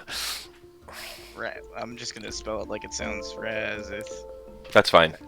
I actually wrote off the names phonetically for Dude, myself. 100 credits is like a level 1 D&D character giving 100 gold. Oh, I Oh, get man. it. I want this guy's information. All right, so Man. and I also give him my what the frick is the comm link called? Oh yeah, you like your Chronocom. the Chronocom Chronocom. number, Yeah, right? So I right. give him my information. Sure. He says so. Like, if I hear anything, see anything, Just discreetly buzz you, right? Anything that you think is untoward or weird or strange, anything. And he But kind of like, someone comes in the bar and they order a different, drink that they normally get. Let and me know. he kind of looks at the human there, and he like leans a little bit closer into your other, and he says, "Can he be trusted?" Maybe. And then Wow, that was hard to answer. he like nods. He's like, "I gotcha. Don't worry about it." Okay. You know that for 100 credits and a Chronocom info, he thinks that you just invited him for a booty call. Wait, what race is he? Is he? He's a your Josarian. race. He's your Oh race. yeah, let's go. The two of you are about to have a love fest. I'm sitting here watching this 100 credits go by, and I'm like, damn, man, this guy is just a lowbrow security officer. I hope he's gotten info. I didn't say any of that out loud. I'm looking around for a human. Oh, there's plenty of Human, humans. female. Oh, there's human females. Yeah. I will gladly give him the 100 credits and put John in a headlock and say thanks for your time. Headlock again. Headlock again. Are you? Is the group gathering up again? A Then? looser headlock so you can drink. Yeah, I think that's a good idea. Yeah. I mean, I think we've met a contact here. I mean, as Okay. much as there's other people, like the bartender didn't seem to think that anyone else was really worth our time socializing with. So I'm okay with leaving, as long as my headlock partner is willing to take us out of the bar together. Yeah. So you both. So I don't know. Do you remember? Of course, you all can communicate with each other through your Chromacom. So do you just want to go meet up back in the suite, or do you want to meet up somewhere else? Do you want to meet up where you got the map? Oh yeah, so once I get this info, I'm gonna. So I found anomalous information. We need to actually go to a janitor's closet. And So? I actually found this information for free. I didn't have to pay any money to find it. I don't know why you would say that. Just like Don't rub it in. Okay. So you go ahead and is everybody going to meet at the janitor's closet then? We're actually meeting at the janitor's closet? That's I don't know. That's what. no. There's no way I'm gonna go there on my own. Request that I meet with them somewhere safe first. And then where did I put my stuff? Is it still in my room, basically? Yeah. It's in the suite. Is it there? Okay, all right. So maybe we meet at the suite and talk about the Yeah, let's meet information at the that we suite. found out. Okay. So you all meet at the suite. You can share the information that you have. You all listen to it, so you all know what it is. And now you're free to come up with your next step. Well, So I tell them basically what I found. Like there's somebody that was actually like a spike of information that whatever the information was actually going through. There was actually some power that was redirected. So probably they actually have something that is processing some of the ore and then sending it over to a different place. And I think this is probably an indication. Although I was trying to see if there was a security robot that would actually see it, but unfortunately I couldn't find any information about the security robot. But fortunately there's this janitor closet, and I was actually able Oh to my find a god, map. kid, take a breath. Take a breath. okay, so listen, computer guy, is there a way for us to surveil that janitor's closet without necessarily going and checking it out? There's cameras on this station, I imagine, right? There are cameras, but you don't think there's going to be one actually in a janitor's closet. There's probably not going to be one inside of the janitor's closet, but there's probably going to be some in the corridor that actually go to the janitor's closet. Yes. So I could probably see anybody that went there. So could I pull the records to basically see who went there on a regular basis? Yeah. So yeah. let me guess, display information again? No, in this case, you don't even need to do that because this is not encrypted and like that. You basically would go there. So are you all going back to the Yeah, we can thing? go there as inspectors, basically, and request this information. So you go over there. This is actually in the security office too, where it's at. Okay. So you go over there. What I'm going to do is request you don't see your friend. multiple records, but I'm not going to ask for that one specifically. I'm going to include that one in the request, so it's not. Well, too they just have you sit down at the computer in terms of they make sure that it's all clear up there. You bring it up, and as you're going through, you're looking at the times that you had in there, and yeah, sure enough, you see a couple of things. The first thing you see is one of the security guards, another Usarian, that basically is walking down and then says something to one of the security robots that's coming down, which then turns around and moves back away. And then like a minute after that, you see the janitor come in, swipe the card, go into the closet, and then about 30 seconds later comes back out. And I'm sorry, the first one was zero because the cat gif is just what I was going to say is that too much. on the videotape, Yeah. Let's say that Far. What is it? Fari, what's your name? Varian? Farian. Farian. The Yarzarian that you see on the videotape is one you just talked to in the bar. Womp womp. Whoa! Whoa! So we see him on the videotape in the vicinity of this custodial closet. And he just made 100 extra credits. What a bastard! Do a I want to have the two Rusks do a logic check for me. Yo, that motherfucker. Sure. I'm gonna beat my Logic credit check. back out of him. How do we do this? The hell So we are. find your your logic Just score, just straight logic. and then you want to roll percentage dice underneath what your logic score is. All right. So mine's No 75. modifiers. Yeah. Does that mean I just need to roll under 75? Yeah. How'd you do, Nick? Success, 18. Okay. 32. That's 32. success. So both of you figure out just from what's going on there is that the security guard is going down. The security robot is coming to patrol that section, but the security guard has the ability to override the directions of the robot and telling him to turn around and go away, so that way the hallway is clear for the janitor to come in and get out, but without being noticed. You know, the thing is, I actually know enough about humans and Assyrians and Drelosites, and when I see this guy, just knowing him, I can immediately tell that he's shady. I cannot understand how anybody would actually trust someone like this, and I think it's actually completely ridiculous that it's so obvious that he has something to hide. Okay. Why? It was fair, and what did I say? What's wrong? Oh, nothing. Stand by. Custodian. Human. What race is the custodian? Human. Okay. Do we have a means of finding out where he is, both on shift, but more importantly, off shift in his relaxation time? Well, he's always technically on the ship. It's the space station.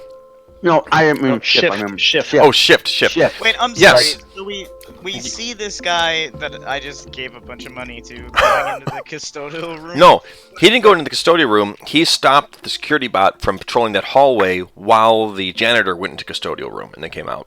He ran interference. Yes, exactly. He could just prevented go out. the security robot from going through at that time so that no one would see the janitor getting into the closet and out. I'm restraining myself from going back there and beating the ever-loving crap out of him. Why? Do you know this fellow? Have you seen him before? I thought I'd tell them. They might have made out. I'm not They might have ashamed. I paid this guy for information. Hopefully. You actually gave money to the guy that's actually stealing the thing. You gave him more money, so that whatever money he made, he's actually going to make more money off of you. First off, the Tiny. security guard Did could you just be a install paid a lackey. tracking device in this money, The Pochan? security guard could be just a paid lackey. He might not know anything. It's So I would think still the like to kick custodian's the the shit bigger out of him, question. Yeah, but the thing is, he's actually redirected the robot, so he knows exactly what he's doing because he's Wow. definitely in on it, and I can tell that he's actually part of the whole setup, and I can understand how anybody could actually. Hey, trust someone like this. Tiny. How do you know he's in on the whole thing? Farin, I have an idea. I have a couple questions about your anatomy, and on the way there, I will ask them, and then when we get there, I will rearrange his anatomy for you. Okay, perfect. So custodian's human. So custodian Student, you can find out. You could find out where he is. You just would need to go ahead basically because you just see who swiped in, who the security credentials was. You find his name. You find his private quarters. Oh.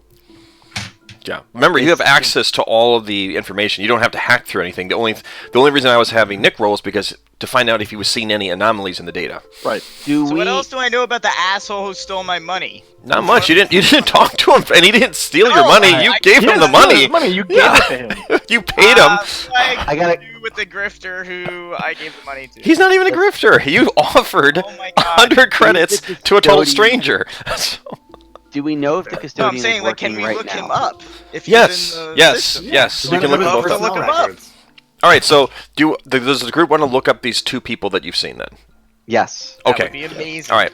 So you go back to the administration section. Do you want to say anything to the station chief or anyone, or you want to still keep it quiet? Because I still think you're just doing inspection work. And I'm saying Quiet. I'm not saying you should do Yeah. one thing or another. I'm just asking. Quiet. Okay, so you go in there and you Don't just tell say, more. hey, we need to check out a few more records. They give you access again, Nick, to the computer. Again, since you know what you're looking for, no need to make a roll. Yeah, you find the locations of both the security guards' private quarters and the janitor's private quarters. What about duty shift? According to the duty shifts, The security guard is off duty, and the janitor is currently on duty. In fact, if you remember from what they were saying earlier, the ore burn-off is going right now, and it's going to shuttle here soon, and the janitor is currently on duty right now. Suggesting that he might end up in that custodial closet between burn-off and shipping. Could be. Do we do a I will little postpone split my tactics my here? beatdown of this Razif motherfucker to Yeah. go get this custodian guy. Listen, we're not done with him yet, buddy. But maybe you and I go check out. Maybe we go do in an official capacity our inspections of all custodial locations as a safety precaution, while our two insect buddies go ransack the fuck out of his room to figure out if there's anything else going on. I like it. What do you guys think? Who are you calling insects? You two! You got the whole damn little thing going the whole time. No, you're not insects? What are you? We're rats. Ay. Anyway, Stop the being point I'm trying to make is... Categorization would be insect point related, but Oh, Remember, okay. you all know each other a bit, so you shouldn't be like at each other's throat the whole time. Just saying. yeah, that's true. Yeah, that's true. There's a lot of computer info coming out, but the point I'm trying to make is why don't the two of you check out his room, see if there's any, like... And again, my thought process, he's human. I might be able to communicate with him in some capacity, right? I've got muscle here to help me in case this guy goes completely rogue. Okay? So we can do our official capacity of inspecting all custodial closet, or that particular section for making sure that the management is doing their job to keep the workers safe, right? So we're his friend. While the two of you go maybe check out to see what's going on in his like actual private quarters, we can keep him busy so that he doesn't show up when you're not expecting it. Maybe again, this is just my thoughts. We don't have to do that. I like it. I'm just I thinking like like it. we could keep his attention divided, especially during the burn off. Maybe to the point that he can't make it to that custodial closet, right? Okay, so who's doing what? That's just my thoughts. I'm not the one making that No, call. no, I That's like my it. recommendation. Divide and conquer. 2, go inspect his office or his private quarters, while 2, actually do the official inspection of that sector, specifically where that security robot gets diverted. Okay. I mean, it's up to the group. Is the group going to do that then? Are you guys on board with that idea? I mean, it doesn't. It's up to you. We could inspect if you want, and the two of you could go harass the poor Or we could custodian. split up and the good doctor goes with Pete's character. Yeah, that's a good point. The doctor could come with me for safety checks to make sure that they're safe, and maybe you get to inspect the body. Who knows? The good doctor's leaving us, by the way. Completely No, he's fine. off. He's closing the curtain. Yeah. Oh, yeah. He has a green screen. What happened with that? I don't know. Hasn't set up yet, I guess. All right. Okay. So what are you guys thinking? Do we have access to the rooms by default, or is something that I would have to hack in? No, you got access to everything. Make this too easy.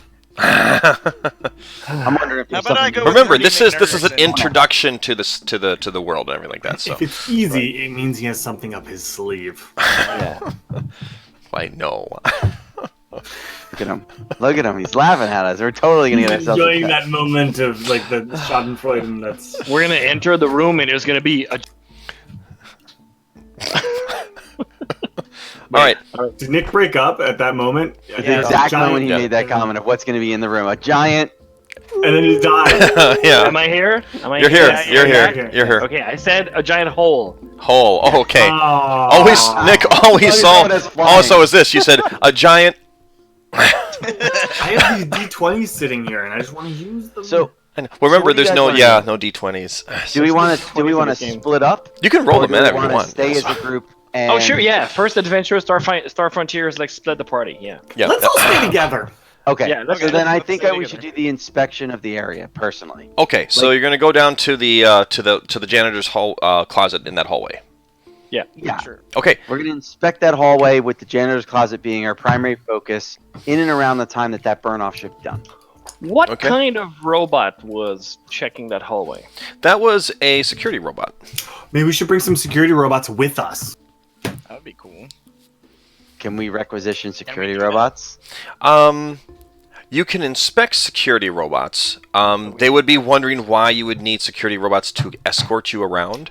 I would like to inspect a security robot and inform it that it must do patrol duty to see that its patrol duty algorithms are working. Yeah, the thing is, actually, it's not that easy to actually work with a security robot. You first have to start like opening its access panel. You have to deactivate it. Then after that, you have to start listing the functions.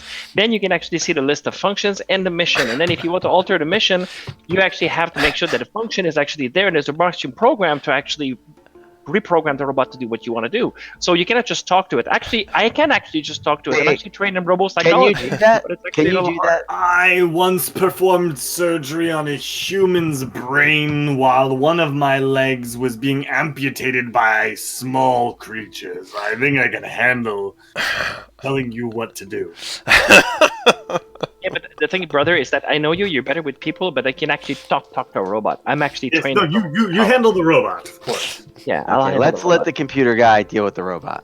All right, so wait, do you want to do something with the robot then, Nick?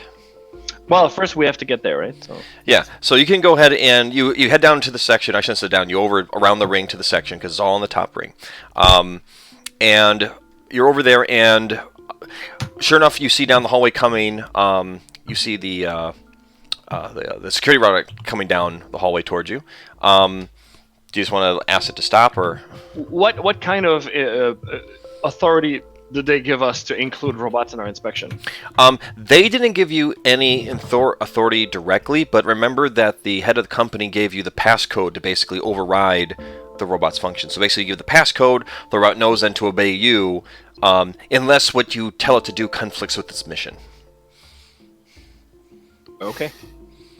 Can you tell it So to for example, notify us? I get it. you wouldn't be able to tell it to example, stop, and then you can say like, go shoot those people. It wouldn't do that, but you could say, follow me, change your patrol in this area, stand guard here, that kind of stuff.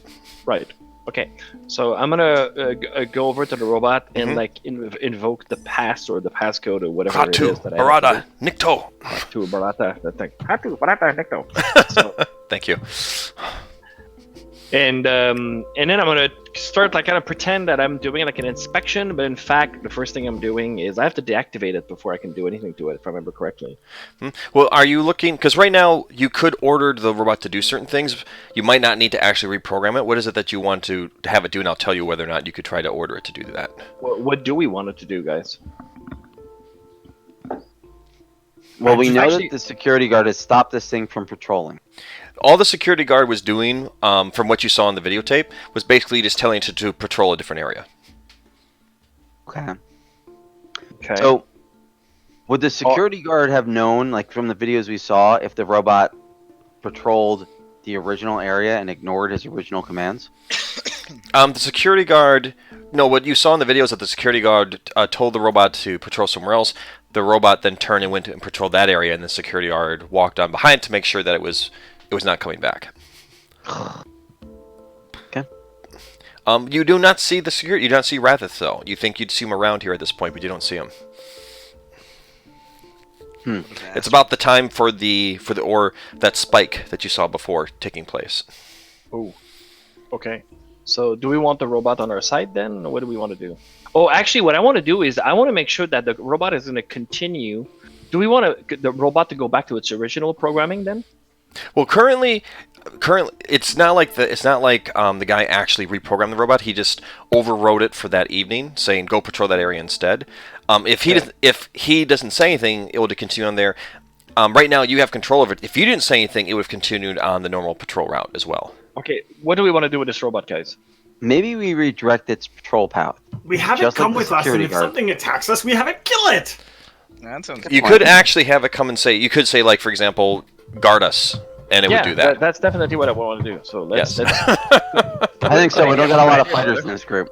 All right, so I'm gonna basically just like provide instructions to the robot to guard us while we continue our inspection. Yeah.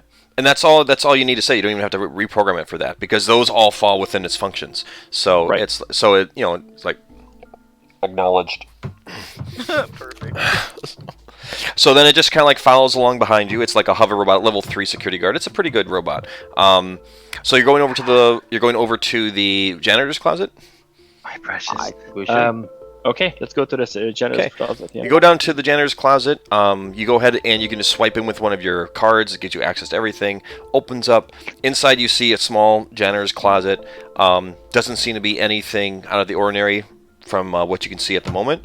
If somebody wants to go ahead and actually search it, they can go ahead and do. Basically, I think that would be an initiative or an intuition check. Initiative. Initiative. Yeah, roll initiative. Not yet. No! Not yet. All right, fine. we have to roll 60. something? Success. Okay. I get a success as well. Okay. Did Intuition check. so INT, whatever that number is there, you want to roll below that on your dice. Yes. Oh, are we all doing this? Yes. Yeah. Sweet. You got a 2. Oh. We're out of 60, baby. So you got a wait. You got a 2. I got a 2 out of 65. Wow. Wow. Okay. So everybody, you're standing there and you kind of know what you're expecting there to be something off, and you do actually hear what sounds like a little like a coming from behind the wall underneath the sink. And getting down there, you can see that there's actually a false part of the wall there that shifts aside, and inside you can see that there is a small container that has little ore in it, and there's a very small chute that a few final pieces are coming down from before they finally stop. Like a little metal chute that's going back up into the part of the maintenance ductwork. But no one is so here. this is a and no one's receptacle around. that receives ore. Right. So basically, the guy was coming here to pick up the stuff, Looks like that. and now Oh. So listen, we need to tag this ore. Is there something we can do to tag this ore so we can track it? No, we need to fuck up the people who are doing this and make No, them we totally Well, have we to know get it's that we know security it's the guard. custodian. That's we our know, next stop. No, we know the custodian was picking it up though. But we don't know how he's getting it from here to out. And we don't know who he's bringing it to. I have All a we know is question. he's Is getting this it we, ore from worth we more just than grab we're him being and we paid? Oh, yeah. torture him. Andrew, till yes, he, it is definitely worth more than you're being paid. Yeah, I think maybe half this ore needs to not make it back to where it's going. But Now, that's just okay with you that. would have to figure out how to get it past all the sensors yourself. So I'm which is just, why I think I'm we not should- saying that it's not impossible. I'm just letting you know. So, we should tag it. Is there anything we can do? And I don't know I what the have equipment loadout looks like, but is there 2 something we can do to Pelican tag it? cases worth of tools that I can squeeze ore in there. I'm just wondering if we could, like, is there a way for us to put some sort of marker or identifier on it that we can then use to, like, identify where it goes? I can say offhand right now, no. Theoretically you could do that, but you don't have the tools that would allow you to like do that kind of detailed work. Okay. So can we identify, like, is it still filling up, or is it the point where we've got the ore is done? Ore is done. It's a small It's a small receptacle. It's not a lot. It's like maybe like a small little handful of it, but that's still pretty valuable. Okay. I say let's take it. We can figure out later if we want to find a way to get it off the station. I don't know about that. I think we should put it in the security robot that's following us. I'm serious. I think we should store it in one of its compartments that are not necessarily used for maintenance, and leave it in there. Just because, listen, if we decide that we're gonna go and take it, great. If we're not gonna take it, fine. But if we don't, if it's not there, the custodian is gonna be like, "What happened? What's going on?" And maybe Normally it sparks I'm all him to- about stealing, but yes. Okay. Maybe we Oh, move we're not it stealing it. We're now. securing it. Maybe we move it for now. We just Find out need a the custodian's cadaver. reaction. Okay. Well, actually, while you're in there discussing that, Speaking of cadavers. you get you all get a beep on your Chronicom, asking if you would join the station chief on the bridge. There's something odd going on up there. Oh, Great. Put the ore in the robot. There is really No no one- safe place to put it in the robot right now. Oh, son of a bitch! These are poorly designed robots. These robots are not designed to carry anything. It's like I'm saying you could probably find some nooks and crannies, but it could fall out at any time. So- Oh. You can't So like where take could we like. stash it? In our room? And then they Well, okay, search our wait. room, First of get all, fucking the scanners, salty at us? the scanners are only when we exit the station, right? right. Yeah. So let's just take it.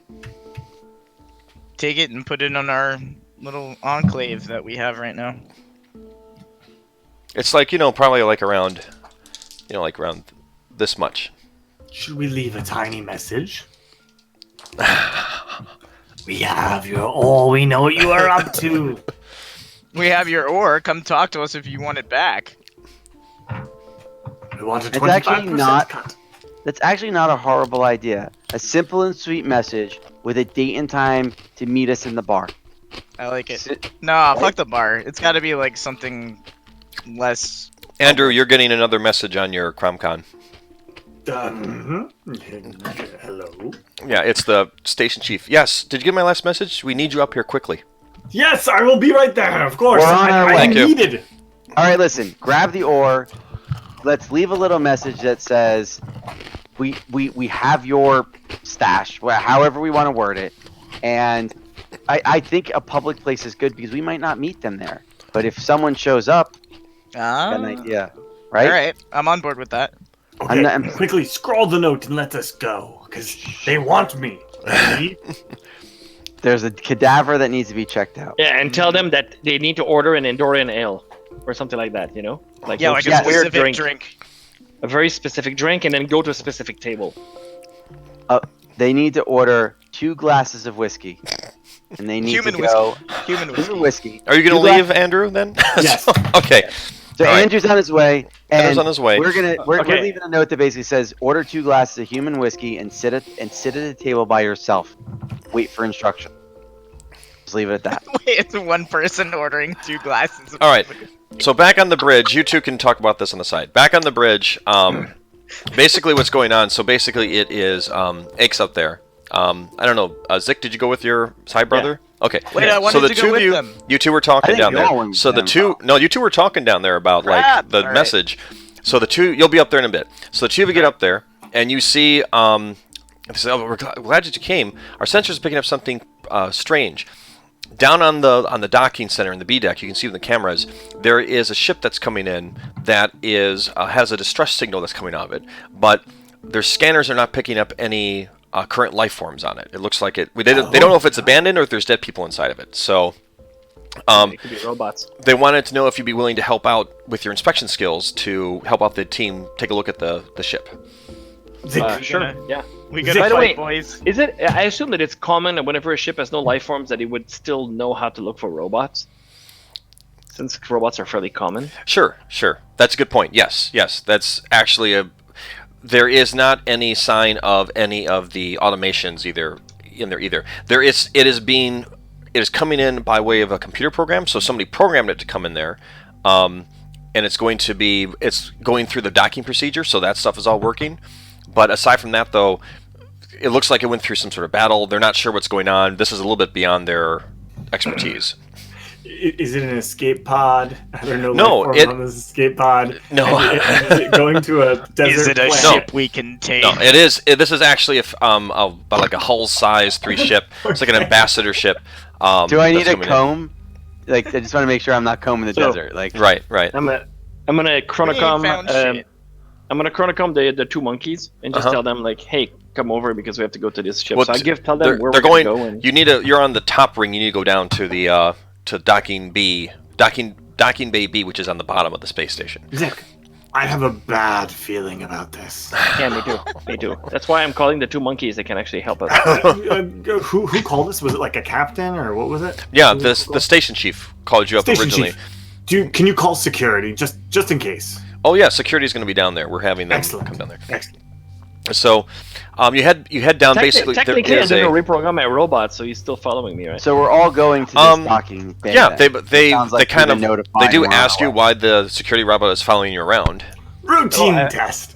I was in the middle of doing Okay, an inspection, so I so- might as well take it with me because what if there's actually trouble down there? It's actually a good idea to Diagnostics. have like a robot with us because you know that whenever there's trouble, we have the security robot with us. Because I don't know how many Routine robots are down there. So. All All right, Tiny. All right, Tiny. They get it. We Let us understand. go. Let us go, high Alright. brother. Okay, so you all meet up down in the dock bay again. This is a zero gravity down in here, so you're kind of like floating around a little bit. The security robot attaches basically to one of the entranceways because it doesn't really do. It's not a 0G security robot. Right, okay. So, but there are clamps down for it, so it can clamp down. It could still fire its lasers if it needed to. Give them the clamps. But you can see the ship that's come in, and yeah, it's not looking very good. You've got a whole bunch of like scorch marks on it, some rocket damage to it, and they're just opening up the front hatch at the moment right now. They stop though, and they say the security guards are kind of like gathered around.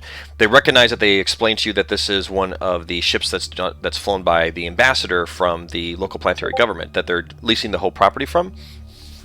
So again, they have a good relationship.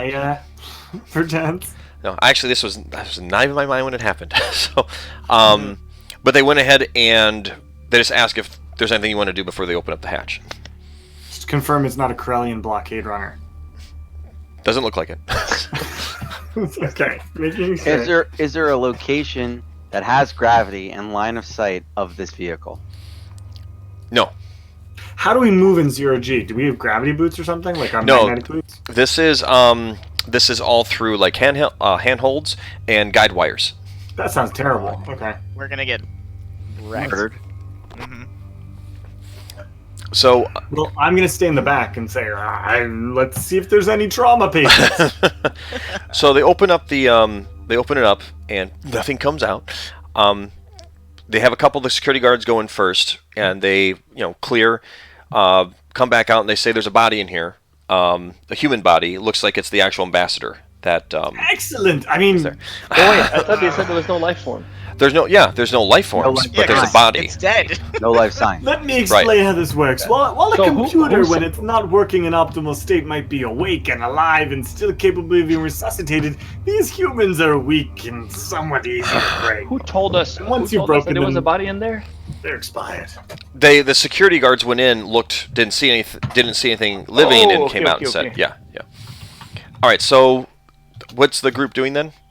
My toxirad gauge isn't telling me anything that it would be disconcerting, right? No, not at all. Also, Radioactive material. what are the skills you've got under Spacer, Pete? Piloting, astrogation, gunner, energy. All right, I want you to make a gunner energy roll. Basically, in this case, make it like do a 60% plus whatever your skills are in this. So it says I'm a level and then one. I want level 1, right? Oh, so basically 60% plus 10%. So you want a 70 or below. And then I want for Nick, your engineer, do the what is it? Let me look at that again. I believe it's the damage one. Sorry, I'm just looking. 14. Oh no, ship design. What's your ship design? 100%. Right. So ship design minus. But that's a flat skill because it means that you can Right. always design whatever you want to design. So This one though is like I'm kind of tweaking a little bit differently here. Do this one with a minus 30%, but add in 70. yeah. Plus my skill, so that's Yeah. 80. Mhm. But it's logic, so that's 95. Go for it. Yep. 15. I got a 14, by the way. For Okay, The, so both of you just kind of like looking over this. In terms of you, Pete, you're looking at the laser fire and you're like, okay, the ship was pretty lucky actually. Like the lasers hit it, but there was a lot of superficial damage to it. Doesn't look like, it didn't hit the engines, didn't hit anything else major. So it got lucky that it got out of whatever it was in the first place. And then the second thing was that from the engineer standpoint, you see kind of the same thing in that the ship's damaged, but it is kind of odd in terms of how it's damaged from what you've done with all your systems were shot. well, usually when a ship is getting shot at and getting damaged, like it's kind of like all over the place. In this case, it seems like all the shots seem to miss the vital parts of the actual ship itself. Were you did you want to check out the body? But wait, what's the so is that what Eggs. I figure out? Basically, that Did they bring the body out, or is the body still inside? Body's still inside. And they said that the ambassador is dead. Yeah. Did you check vitals? Yes, they did. Bring the body out. Yeah, so they unstrap it, they bring it out, they just kind of like float it. And I go over to its ankle and check the vitals. Wait, is it Oh. human? God. It's human. Yeah, I go over to the ankle and check vitals. You say, "Oh God," but you can get a pulse from the ankle. Yeah. So I'm Can not. you? Yeah. Oh, Okay. thank God. All right. Don't even need a roll for that. Yeah, this Some of is us actually dead. know these things. This is dead. But you can This do. human's heart seems to not be working. You can do. Where's your medical here? Do a forensic medicine. Yes, excellent. Okay. What were you asking, Nick? so that's the information that I gathered. You said, right? Yeah, just that it's Medical. just kind of odd from what you've seen before in terms of basically blast patterns. Intelligence. Okay. Or not. Also, there are no robots on the ship, and there's no. He should have a contingent of guards, and they're missing as well. The security pool is basically a FAL computer, which is basically a black box, for the ship. They try to play it, but it's garbled. So they're like, well, they're going to try to get that decoded. What were you going to say there? So the ship has no vital damage. It seemingly got piloted in autopilot, and the ambassador's dead, but none of his entourage is there. Man, that doesn't seem odd at all. And I point at the blast marks, and I say, notice how the blast marks are too precise, and the numbers are they're supposed to hide their numbers normally by writing a single file. Thank you. Okay, so just make sure I'm doing this correctly. All right, Yeah. Forensic medicine, 30 plus skill level. It's a PSA 2, therefore it's plus 20, right? Right. So it's 50% plus your intuition modifier. Right, which is another plus 10. So that's 60%. So that's 60. So And I rolled a 75, so I failed. Yeah. Nice. Okay. No, wait. What's your base? You said? 30. It's 30. Oh, plus your 20. base is 30. I Yeah, thought you yeah. started. That was really good, actually. Yeah. So no, you're looking it over, and it looks like he died from basically asphyxiation, but you're not sure. You don't know exactly if it was because he was choked, or if there was no oxygen, or what He exactly turned off it his was. lungs. He's dead. Actually, I'm gonna go. So I'm gonna go look at the Humans. computer in this ship and see if I can figure out exactly what happened. Like flight path, where did it come from? Sure. Flight records, sensors. I'm going to assist battle- with that as well. Yeah, I followed Tiny Nerd. See if anything I can notice from my astrogation skills, Okay. So along with his computer skills. the group I- of you I go hover- into the. This is actually good because Andrew's character is looking over the body. While he's doing it, the rest of you in there, they take the little FAL computer, the black box. They bring that up to the bridge to be decoded, so they can try to figure out what was happening at the very end of it. But what you find here, go ahead and do an operation computers check first, Nick. Operating computer. Is this an alien computer? No, this is not. This is basically a level 2 computer. Level 2 computer. So 100 plus 20 minus 20 plus my logic 115. I can only fail on the 95, and I got 80, so I'm fine. Okay, so you can operate it, not a problem. Now I'm going to say is, again, we're going to go ahead and go with basically, there's no security on this, so do display information and see if you see any anomalies in the data. It's a level 2 computer? Yeah.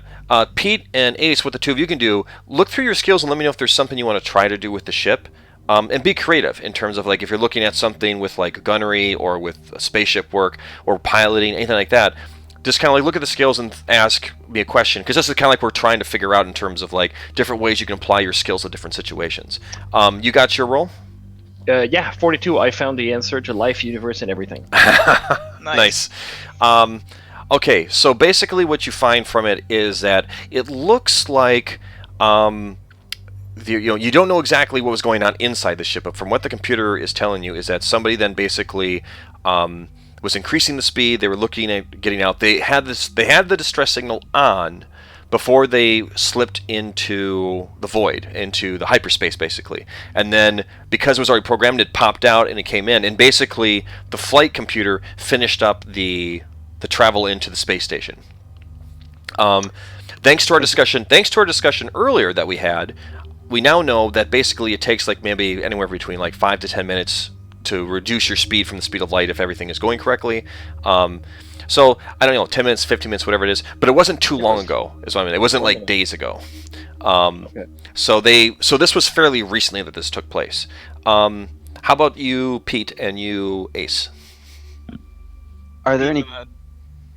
Is there any communication logs or any sort of communication related items I see here in my piloting skills that I have the ability to operate communication devices?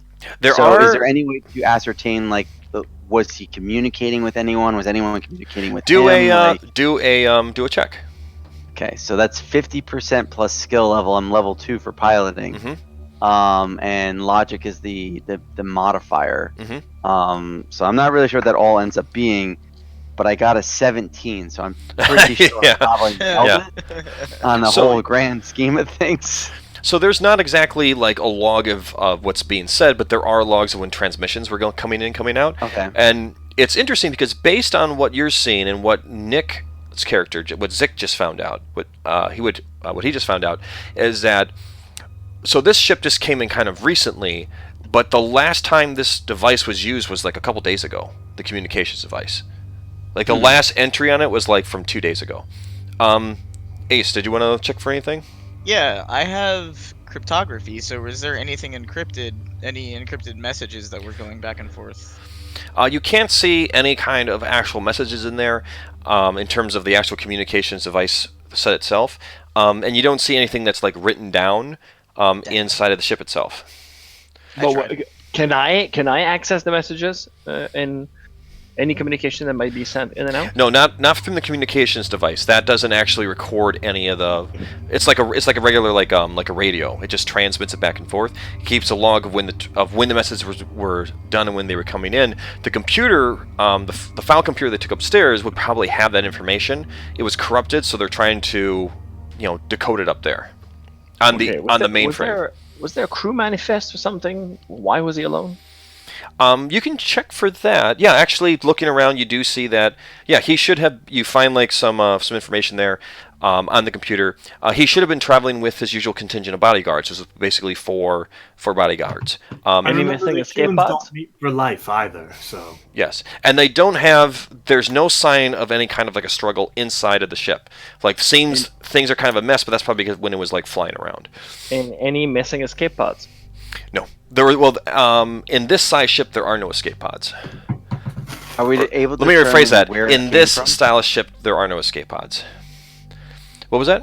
Okay. Are we able to determine where it came from? Like, are we able to look at like jump logs or like previously jumped Yes, target courses you can- or something along like? From the information that Nick was able to access, you can basically see that it had jumped. It had recently just done a jump, basically from a spot near the planet.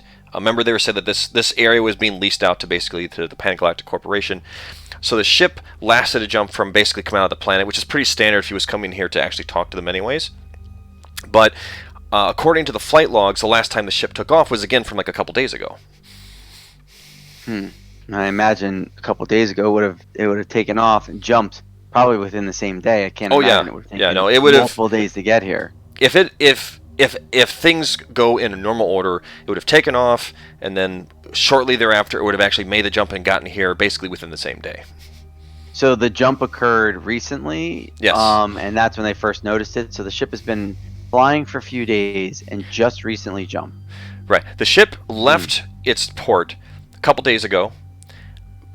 Then there's no record of anything that's been going on, and then it just recently came back through a jump with the security detail missing and the ambassador dead. Any chance of us getting a sense of when the ambassador died there, my fellow super... Doctor, bro. Yeah. Hey, doctor. yes. Any sense of how long it's been since he's been killed? Let me look at his knee again. Yeah, actually, go ahead and do another forensics. God. I'm a medic too. Should I be doing this? You can try. You can try. God. We are inspecting knees right now. 50, so I succeed. Succeed. Yeah, Nice. he's been dead for probably 3-4 hours. 3 or 3 or 4 4. hours? Yeah. Based off of the discoloration of his, I believe this is called thorax. A few hours. Do we Dead know if for- the ship had oxygen when it arrived? When the ship arrived, no, there was no oxygen in the ship when it arrived. It was no longer pressurized. Jeez. Right, it was no longer pressurized. That's rough. Yeah, Any way to determine if that was intentionally done or malfunction? Can I check? Is the life support system damaged? I would Is say, it yeah. turned Let's off? Yeah, there we yeah. go. let me take a look here at the proper one for that. That's going to be underneath the spacer. Underneath, look at your power systems skill.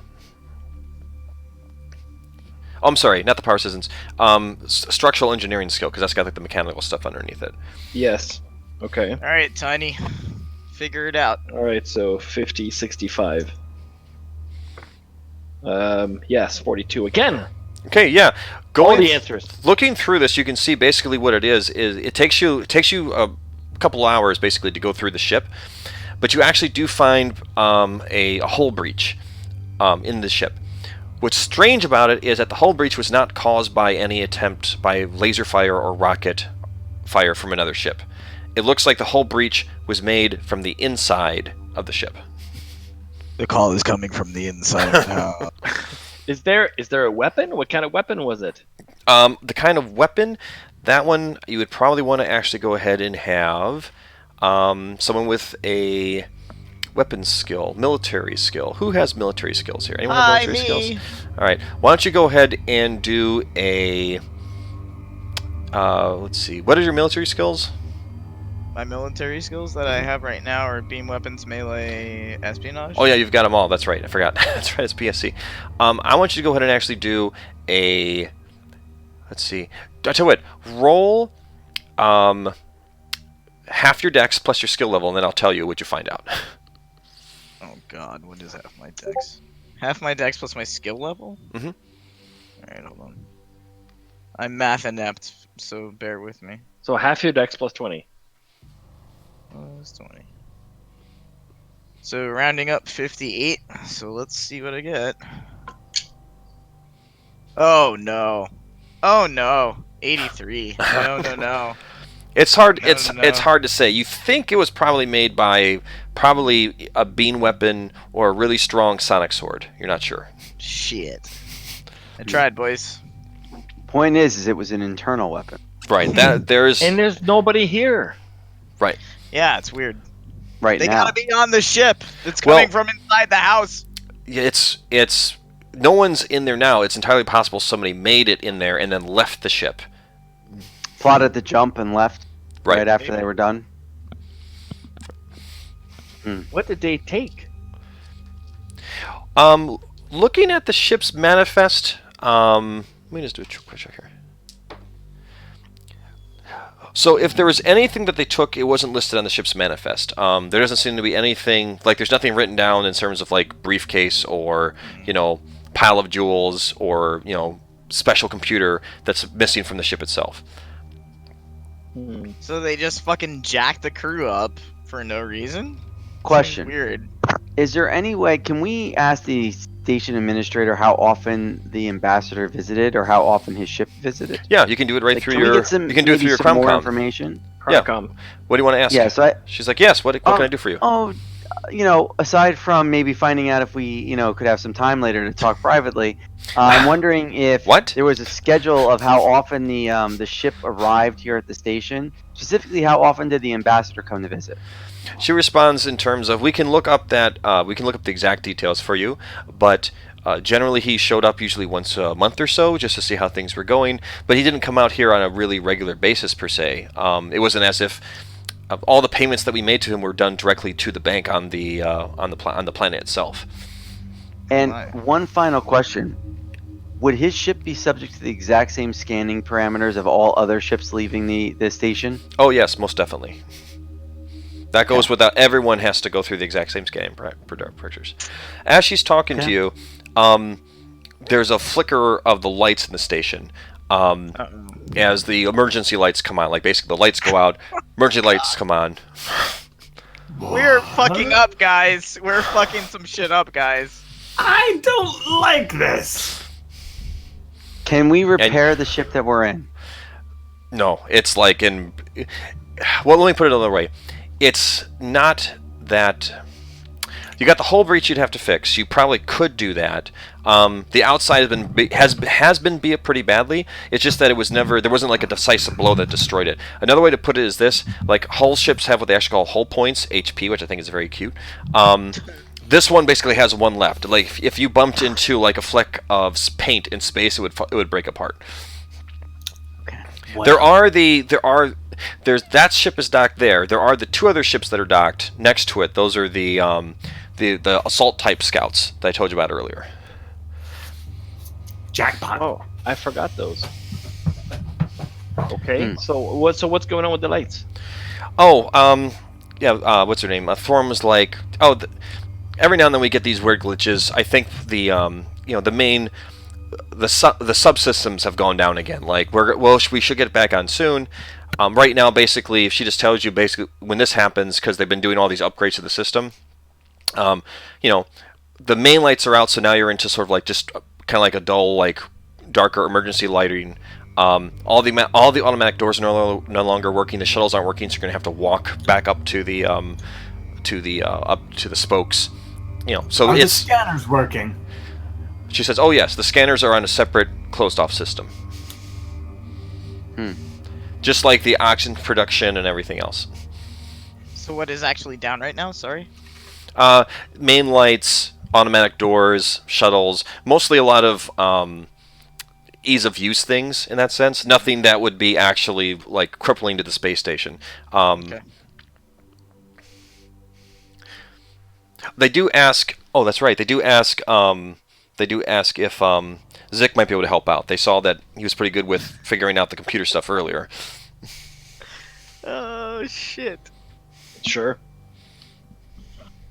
Well, Timey's gotta help them reboot the space. Reboot the system. So. Did you Control. try Alt- turning it off and on again? Yeah. Did you? All right. So you're gonna go back up to the bridge. Does anybody else want to do anything while you're down here still? The ship seems beat up. The dude's been dead for a couple hours. Someone killed him. But we don't really know who. I You're not sure. Someone probably did kill him, but you're not exactly sure how he was killed. It looks like, asphyxiation, but You ran out of air. yeah. I mean, Listen, that's what it unless looks he like. It's shot just that that. hole I'm not a himself. doctor, and even I know this. Unless he shot that hole himself. I someone am the killed him. doctor, and I know this. But- I'd say leave it with someone to guard it. Like I don't trust it. Security robot. Tell the Yeah. security robot to not let anyone into this ship, or report if someone tries to get to the ship. No, I don't know. The security robot feels like it's a valuable target. It could do all of that. Not a problem. Yeah, I'll tell Yeah, you. to do both. report if someone Like, tries to get in. It has a clear view of the ship, has a clear shot at the ship. So you wanted to.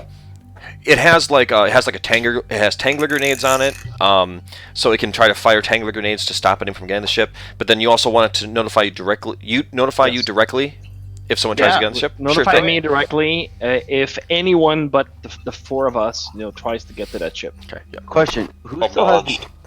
We still have the ore, right? That we found previously. Someone's carrying it. I don't know who pocketed it, but someone's got it. I don't know who pocketed It's it. one of you two. I have to ask: is there any benefit to us, like maybe stashing it on the ship while we've now secured it, just so that we I don't have wanted it on to our put it in person? our room. I'm gonna assume that Good I'm point. holding it. Mm-hmm. That's a good Okay. point. I'm just nervous that if we had it on our person and we got into an altercation, Yes. right? I agree You know what I'm saying? completely. I don't want it to be a thing where I they're would like, oh, much and by rather the way, you go have back ore to on our it. fucking room and drop this shit off. I agree. Oh, that's sad. All right, so you're gonna stop by your room first and stash the ore. I would fucking love to. Okay, you do that. The rest of you go up to the bridge. They ask for Put your my help dirty socks on top the of- on the computer. If you'd be so kind as to go ahead and to actually do a manipulate programs check for me. Manipulate programs check. Mhm. What level is the computer? Level 4. Oh shit.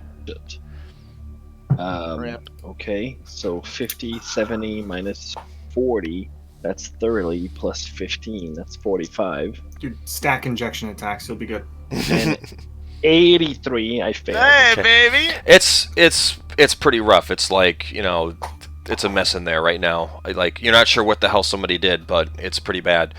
Let's see. So you stash it, you get back up to the main deck. At this point, let's see.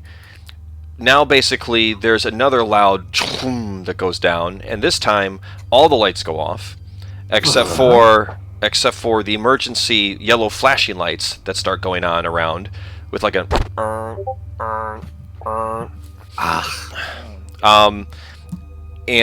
people are kind of like a little bit worried up in the top there. You have the rest of the min group. They got the they pull out their power lights, have that shining around there. It's like, what the hell's going on? How often does this happen? This doesn't happen. Darling. This never happens. Jeez, the statement chief says the only reason we're still breathing right now is because all the life support systems are on a locked off section that's not part of anything. How long until whatever is doing this gets to that section? She said that they shouldn't have gotten to this section in the first place. Oh, jeez. That's crazy.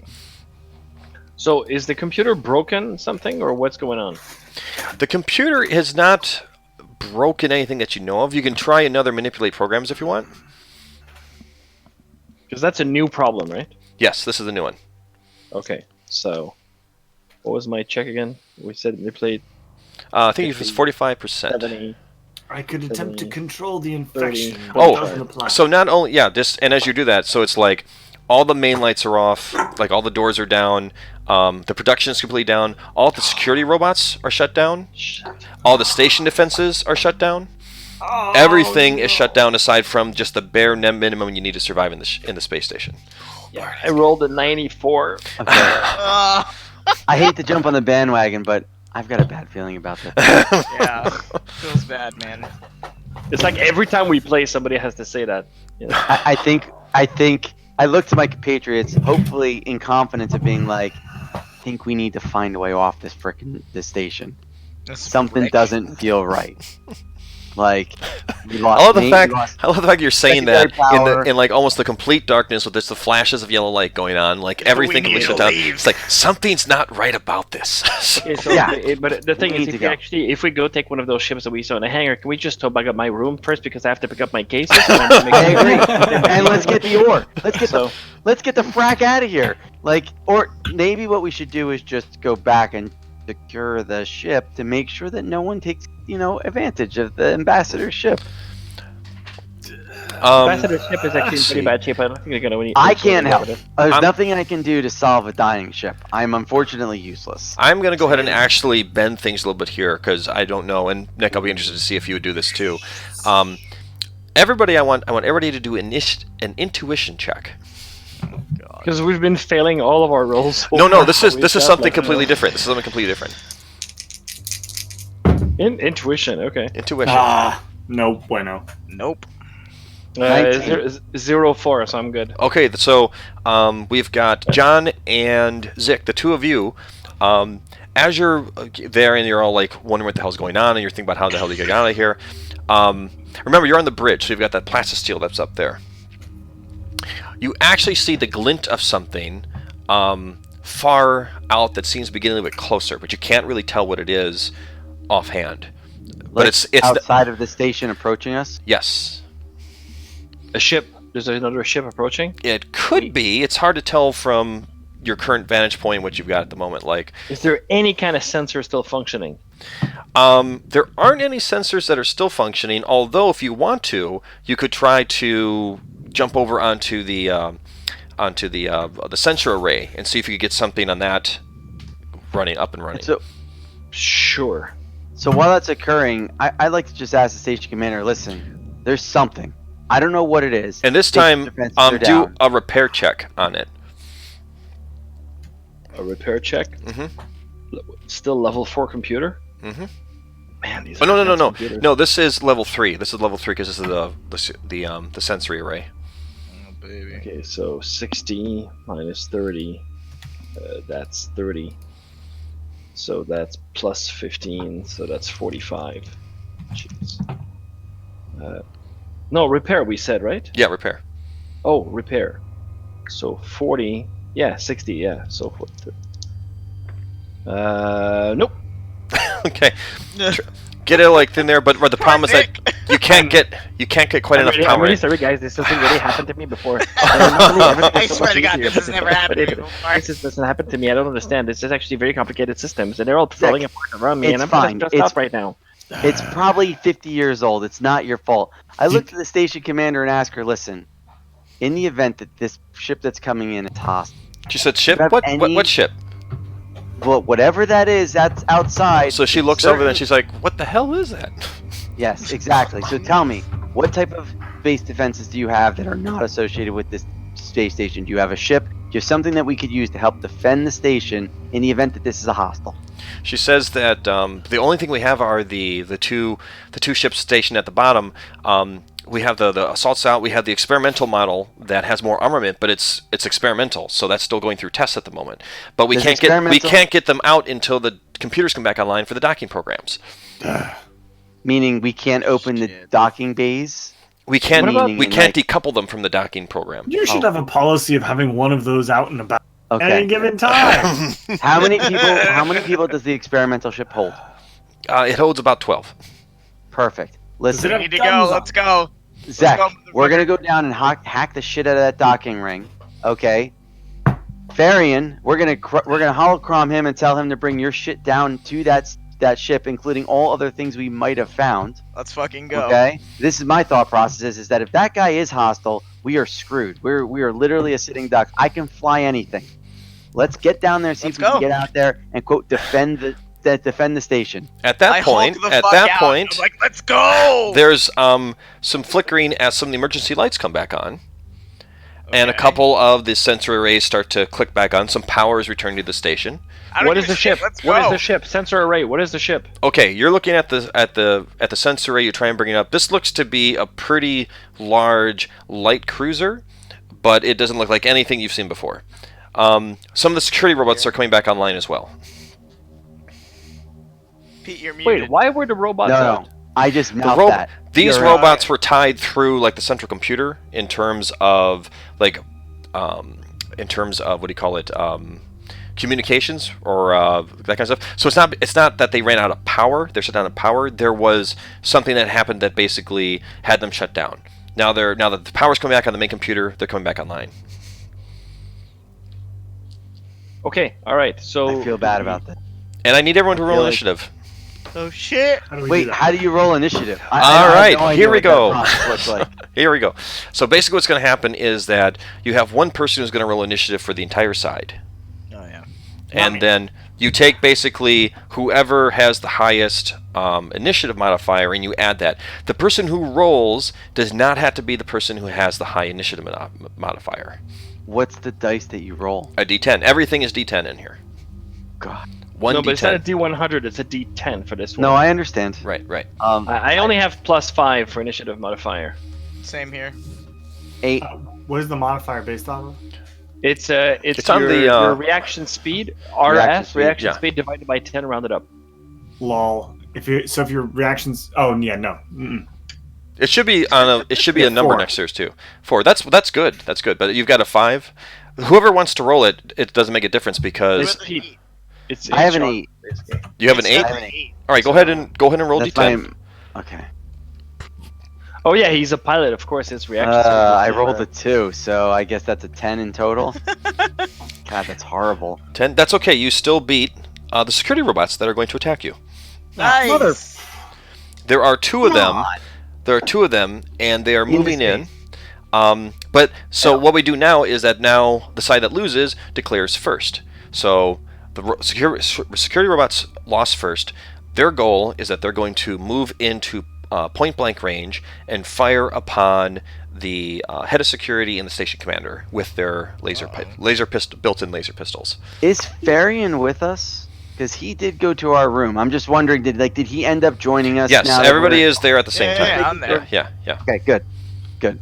Zick, you did a terrible job of programming. Do I have my boxes? Which boxes? Did we go to the room or not? Yes, you stop by the room You did. first. Okay, all right. So I've got my Pelican cases are right there then. Okay. Yeah. So All we right. have- So that's what they're going to do. The next thing that is that side A declares what they're going to do. So they haven't Is that moved us into or point That's blank you, that's you. range. It's just that they are going to move into point Yes, blank because basically this system is set up in the way that each side declares what they're going to do. Since you won initiative, you get to react to what they're going to do and try to stop it or interrupt it before they can do it. Or take advantage of. You know. Right. How many are there? 2. Oh, Do I know what level security bots they are? They are level 3. that doesn't And sound- actually, what you know from that, I can actually tell you this because you went ahead and you were inspecting them earlier. Level 3 robots, security robots. Level 3, they have Tangler grenades. They have a albedo screen. They have a laser pistol, and they also have a 100 SU power cartridge, Jesus basically Christ, attached dude. to it. That's crazy. Can we steal that? All right, hold on. They're not attacking us. No, Be clear. they're not attacking you. Not to say that we Not shouldn't yet. save these people. No. This Not isn't fucking meant to be yet. nefarious. But they're not attacking us, and we know they're affected by main systems powers being up and down. No, it's not main system's power. it is some sort of communication between the main system and the robots. So I guess the question is does it benefit us to try to disrupt that communication to shut those robots down before they in fact do their, kill people action? Yeah. 'Cause it sounds like those things are armed to the teeth. I'm not sure we can like physically destroy them. Do we have to out? They are not armed to the teeth. They basically have the same sort of like weapons and equipment that you do. Like all of you have laser pistols. All of you have backup I don't have cartridges for it. grenades. No, Grenades. the Tangler grenades don't kill. They encapsulate. They just capture you basically. Yeah. I mean, we could stun them, right? No, you can't stun a robot. Son of a bitch. We need to generate an EMP. Fuck. Feels bad, man. Okay, so And you're not alone either. You have the station commander, the head of security, and also the head of engineering. We could shoot there's- them in the face. Yeah, I was gonna say maybe we just blow them up real quick. So the way it works is since they're moving towards us, they declare, we declare, Mhm. then we attack, and then they attack. Well, no, not quite. But- You have opportunity attack. Yeah, and that's the thing is before. No, sorry, there's the movement. So they declare, we declare, then they move. When they move, before we move, we have the option of doing an opportunity attack if they move within our range, basically. Mhm. So to do an opportunity attack, though, you need to have at least 2 attacks per round for your gun. Since you all have laser pistols, you do have 2 attacks, and you can use 1 as an opportunity attack. Okay. So, and the other thing also we need to decide is what would be the default setting on your weapon. Laser pistols can have a setting of 1 to 10, and each, let's say you set it on level 2, that means each shot will consume 2 SEUs, and your clip is only 20. Yeah. But it also does 2d damage as opposed to 1d10. Or 2d10 as opposed to 1d10. And switching the setting counts as a shot. So if you change the setting, You get so one how do you shot, want to do this, yeah. Matt? Since we didn't really declare what our setting was. You can say whatever the setting is that you think it would have been, that you would have had it set 10. to. That's fine. 100%. I I don't totally, walk around with stun I totally believe that. I totally believe that's fine. without Yeah. a doubt, and I shoot first. I wouldn't even question. Nice. So that means you can Hot only shot shoot first. twice before your gun's empty. I only need 1. All At least right. that's what I tell myself. right. How about you, Farzi? Wait, Ace? who? What? Sorry, you Ace. Barian. Varian. Varian. So, I think I would actually have my electro stunner on to stun the other one. But you have a laser pistol as well, and I know I do. you can't stun a robot. Can't. Oh, that makes sense. Fuck. All right, fine. I'd probably have it set to like midway, so like 5. Okay, that's fine. What about you, Zeke? Zik, Zik sorry. is 2. Zik is Zik 2, is just on 2. and then Aches. So wait, are we saying we have laser pistols? Is that what happened? Yes. Yeah, You they're all on got- loan To for us as part of the Yeah. mission. So that's as part of the mission. Yeah. They were loners. Okay. We each have a laser pistol with 2 clips of 20. Okay. So I don't have like my rifle and stuff like that. You could. You do. You do. could. Yeah. Totally. You have the equipment you started with. Plus, they gave you a laser pistol with 2 cartridges as a loaner as part of the mission. Got it. And also, that's right. You also have all have the skin suits as well. If you don't already have it, this was one that they gave you as well. This was the Skin suit. It was a civilian skin suit, worth right? Which basically 50 points. which halves damage from any projectiles, gyrojet weapons, that kind of stuff. Skin suit. Right. All right. And we're saying we're gonna attack. Sorry, I'm just trying to follow. Yeah. And I'm gonna use my damn assault rifle. Yeah. That's Yeah, fine. that's totally fine. That's totally fine. Okay. All right. So then, is there any cover near us? Yeah, there is. There are some of the computer banks near you if you want to duck behind those. Okay, that's what I'm going to do. I'm going to seek the protection of my beloved computers. They are all going to move basically within point blank range of your weapons because they're trying to get as close as possible before they can shoot the 2 targets that they're going after.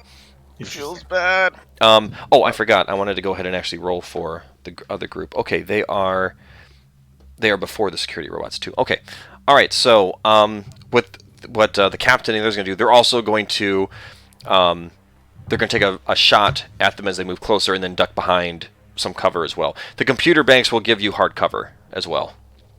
So guys, the key here is that if you move, and if any kind of movement reduces your chance. So if you move, it reduces your chances. If they move, it reduces the chances. And if you move, then you cannot do That's a really an good point. opportunity attack. Not only that, but also another possibility, Nick, is that because they declare, they're shooting at the other two, you could theoretically not even die behind cover. You could actually just go ahead and hold still and do a careful shot. Yeah, Oh, I'm actually, gonna that's shoot true. them in their Yeah, faces. you know what? Since I know they're not attacking Mhm. us, then yeah, it's true. I'm just gonna take a careful shot, Mhm. Yeah. and I'm gonna make just one shot though. But Okay. it's not gonna be an opportunity attack because I have to wait until I'm gonna use like any kind of surface to steady myself. That's what I'm gonna do. So the first thing that's going to happen then is now they do their movement phase. They're moving closer to their targets. That means that Aches and the others, except for Zik, can go ahead and actually make one attack to begin One with. shot. Yeah, you'll get another one when it's your weapon's turn, but because this is basically an opportunity attack, so go ahead and roll. So what you're going to do is you're going to roll the relevant weapon. If you're firing your auto pistol, you go ahead and you roll the I think it's projectile skill. If you're firing your laser weapons, you're rolling your beam weapon skill. If you don't have it, then you just roll basically half your dex, and you add in Half dex plus skill level. right. Yeah, So- half deck plus skill levels. Start with half your deck, dex. Add your Okay. skill, which is 10% per skill level. Okay. They're point blank Also- range, so it's 0. Well, And assuming also, you're point since blank range. They are- I and- dialed my shit up to 5. I Yeah. roll 5d10. Yes. If If you point hit. blank range says 10, it's at plus 10. No, wait. You're not doing 5d10 ace. Well, hang on, one at a time. Let's go with Single shot. let's go with Yeah, let's do one at a time, okay? yeah. To make Good. where is it here? All right, so let's start with Aches. Aches, what's your base skill level? So, it's a PS1, so that's a 10, Mhm. plus half dex, so that's 30. Mhm. And then it's point blank, we're saying? Yes, it's point blank range. So it's So 0. if I'm using my rifle, it says point blank 10. Does that mean it's plus 10? No, it means that you are in point blank range up to 10 meters. Okay, so what's So, the modifier for point The blank? modifier for point blank is 0. Is 0. It's just Oh. at short range, it becomes minus 10. Yeah. So the range for each weapon, it tells you weapon is considered point blank range up until this distance. Up until 10 Right. meters. Yeah, Meters? 10 Are we meters. saying meters? Meters. Meters, yes. Okay. So then, right now you're at 40, right? 30 plus 10, you have plus 1, right? Yeah, 30 plus Mhm. 10? Sure. Right. Yeah. So 40, okay. Did they run or walk? They walked. They walked, so there's no modifier there. You Mhm. didn't move, Nope. so that's still 40. And you're taking one. You're going to take one shot or two at them. Well, What's this your is rate of fire? opportunity, I so think he it's has to. opportunity. No, I know, but is he doing it? Okay, then in that case, it just stays 40. Yeah. So Yeah. okay, so your chance to hit is 40%. Great. That's not bad. Yes, 002. So that's 2. 2. Yes. Yeah. 2. So it's a hit. So now you roll damage. And it's just straight up 1d10. Yeah. Is that what it says? 1d10. Yeah, it's a 1d10 weapon. Yeah. Then roll 1d10. 1. 1. All right. So yeah. Pew! Nice. You hit though. Good job. Like, take this! Maybe I should have fired a burst. All right. Now we're gonna go ahead and go. Now let's go to Pete, do because Ace. you got. Well, actually, we're gonna go to Pete. Pete's got the 10d10. I gotta see if he hits. All right. So Pete, you're firing your laser pistol. Yes. Pull Do you- out that laser pistol. Do you have I a skill in military? Yes. I have beam weapons as my skill. So I'm thinking it's 40%, right? Because I'm 60 dex. So that's 30. And Plus- level 1 for beam weapons That's 10. plus 10. Yep. So that's 40, Same thing. right? Because Same for movement, walking, and everything. So it's 40%. Yep, 40%. Yep. So you got. So your first shot. I hope you hit. No, I What'd you- didn't. what'd you I got a get? 72. Oh, no. 72. So there's like half your clip. off to the side. We Yeah. should keep track of our ammunition. Yeah, We should definitely keep track of your ammunition. So that was 10 shot. That was 10 That points was- of ammunition. yeah, from 10 points of mine, ammunition, right? Yeah. right? So All your, right. your laser weapon has 20 SEUs. You just spent 10. But, yes. Okay, we go to Ace. All right, so Now Laser you've got rifle. I think we talked about this last night. So you've got military 2. So what's Yes. what's half of your dex? Well, no, Half of it's my the dex weapon. was It's 20. beam weapons too. You have right. yes, Yeah. so it's Yeah. level 2. But What's your half dex? I'm about to tell you right fucking now. Actually, I see your sheet. Right here, I can 38 help. is half of my dex, and then plus 20%, right? Mm-hmm. So 58. Mm-hmm. 58, and I think that's it because you're point blank range. They walked. You didn't move. So yeah, Okay. 58% to hit. And you were at Right. 5d10, right? Yep. Nice. Yeah. Go for it. Here we go. Oh shit! It bopped out of there.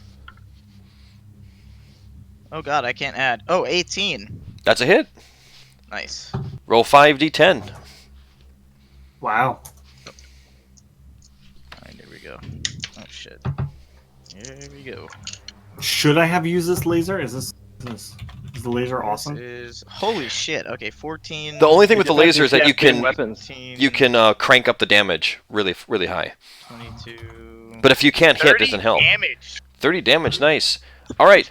So actually, that's good because one thing I forgot is that when these things were booting back up, they had been damaged by the whole like short out stuff. So their screens aren't working. So the screen normally would absorb that damage, but not in this case. Instead, your shot goes through, plunges into the center of this thing, and like sparks fly, and then it sort of does like a mini explosion where the head pops off and just Nice. like falls over. It's destroyed. Wow. Nice. Sick. I would high Good five job. you, but I'm very busy shooting. Okay, so that was opportunity fire. Now, you get to go ahead and move. So I Oh, you was know what, Matt? That we didn't even think about. I get battle rage. that's melee. a- That's melee. Oh, is it melee only? Yeah, if you get into Yeah, melee, you get okay. battle rage. Okay, cool. When they reach us, you can go and you can Yeah. go ballistic if you want. So now it is time for your side to move. If anyone was ducking behind, I know that Zik was not because Zik was taking careful aim. Yeah. So now we go to. Was anybody else going to duck behind cover, or are they all? I'm shooting Well, them in the face. technically, they would not shooting. have been able to take an opportunity attack if they had moved. What was that? Technically, they would not have been able to take an opportunity attack if they had moved. Oh, that's right. That's right. So it assumes that nobody moved here. Yeah, you're right. You're right. Because the others did move. They actually were gonna. They ducked behind cover. So now it is now time for your weapons fire. So now you do the rest of your weapons fire. Can I shoot? Yes. I didn't shoot yet. I'm gonna do my careful aim. Yes. So let's see. I suck at this. So He does. yeah, I kept missing Is it. We this test- what you did last night, where you kept Yeah. missing? Nice. Yeah. So I have 35 base chance. I have no skill. It's point blank, so it's Nice. 0. So it's still 35. Nice. 0 for movement, so it's still 35. But I aim carefully plus 15, so I have 50% chance to hit. Nice. And what is this? No, it's a miss. I rolled 70. No. Oh no, wait. No, it's 67. Never mind. Okay. All right. Yeah, I missed. All right. How about I want to see if Pete can hit with a second shot. Oh god damn it! All right. Yep. Well, Hey, I'm now. can I actually? I should not have gone first. Can we make a rule from now on that whenever it's time for us to resolve, Mhm. we go by reaction speed? I don't know. I mean, I don't think there's really a. I don't know. It's just. In this case, So- I think what I would have to is like people could decide who goes first in that regard, or if someone just shouts out, "I go first." That works fine for me too. Okay, that's fine. All right, Pete, All right. shoot. All right, here we go. I'm using the big mammer jammer here. Here we go. The Mammoth Jammer. Come on, don't suck. Come on. I got a 60. which means I missed because I Aw. need 40. Yeah, just emptied your clip. Yeah. So Holy shit! the I got whole another thing is clip. nice and bright. I got another clip. All right. Is it an action of reload, or how does that Yeah. all work? Yeah. Well, it costs basically one shot. Basically, if you imagine you have 2 actions and you can send them both on shots, it costs 1 action to reload, and then you can shoot as well. So Put in some did- D&D terms. So I Yeah, shot as 1 action, and then I could reload as that next action, and then I'm Right. done. But you're done with this turn because you did your opportunity Right. shot, and now you did this shot. So now you have to wait Okay. until next turn to reload. Great. All right. Who's going next? Is it going to be Aches or is it going to be F? I'll go. All right. Okay. Buttons. Oh god. Does that sound loud? Because that sounded loud to me. It was loud. All right, I'll fix that up later. Okay, 13. So I hit, Yes, you did. and I get to make 3 shots. It says. Is that just like? Oh no, yeah. You can make 3 single shots with it. That's not a burst, but you can make three single Yeah, shots with do it. you Yeah. roll for each 3? Mm-hmm. You roll separately for each one. Okay, so should I do damage first, and then Yeah, go ahead. 3 Either one points of works. damage? Okay. Another shot. 13. Another hit. Baby. 5 Okay, 8.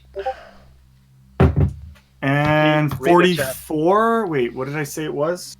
40. So that one misses. Okay. Okay, so 8 points of damage, 2 shots, clang off of the metal. Not Pew, bad. pew. No, not bad at The all. doctor. And now we can go with our Yarzarian friend. Alright, I'm so confused about what's going on. I don't know why. So what am I It's actually doing? not that hard. It's fine. Shoot him. Pew-pewing? Pew-pewing shit? Right. So Yeah. you're half your dex plus Once again, your the beam weapon. beam weapon as well. So I think it's 58%. So you need to roll underneath Yes. 58%. Oh god. Stop rolling. Stop rolling. 42. That's a hit. Oh, right. God. You're using that All right, giant so all die. 5. Roll a 5d10. Yep. Here we go. Oh god, math. 10, 12. This is 15, 24. 24 points. 24 points. Oh yeah. That is enough because between that and the 8 points that Andrew did, this also is a destroyed bot. Just like rips right through its private circuitry and we it's fucked destroyed. it up, buddy. So they never got a chance to attack. So Good. Fuck them. Now, does that mean the fight is over and we're That's- out of the combat phase? now we're out of the combat phase, right? So. All right. I immediately reload my laser weapon. All right. So now with that taken care of, and of course, the station chief is like, "What the hell's going on?" So- It's okay. We're here to save you. Chief has no clue what the fuck is happening. I walk over to her and I put my arm around her. I will keep you safe. It's okay. she says, "Yes, I of course." just emptied an entire clip in 2 shots and missed. She Doesn't says, matter.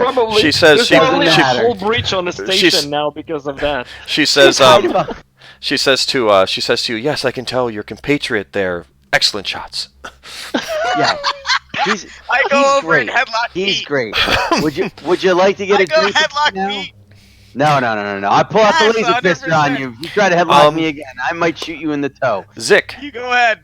you notice at the control panel there, the docking programs have come back online. The docking program. Oh, we can go take the ship. Yeah, we need to go deal with what's coming in. Whatever just happened with Well, the that's security robot. what's interesting. The docking programs have come back online, and that huge ship is starting to dock with the station now. Mother. Oh. Hey, do we Surrender. have? Are there any available clips for my laser pistol? Is there any ability to reload? Like I'm asking the station chief and the security guard. Like, listen, Are you out of ammo? ammo. He's No, not- I have well, another no, clip. he has another clip. I have another yeah. The security head of security says, yes, the security office is down the hall. If you want to come with me, I can unlock it, and you can help yourself. Yeah. Yes, let's do that. Yeah, Grab horrible I'd like to aim. do that because I need Lots of clips. So, is everybody's going down to the security office, right? Yes, please. Okay. Will this contain medical equipment too? She says there will be some biocord in there. Biocord is what you use to do like first aid, and it's what you use to heal with. It's basically healing potions.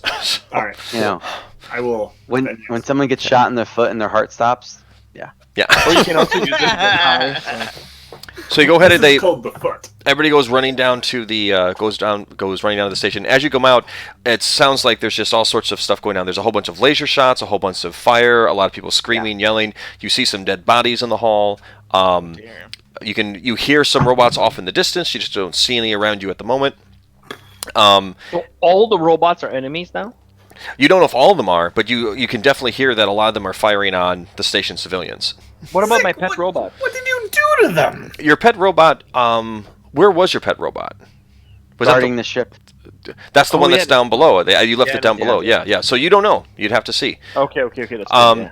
So you're going over there. She comes over. She's swiping the card. Unfortunately, the power locks aren't back on yet, so it's still locked within the actual thing there. She swears. She pulls out her laser pistol. Can I unlock it?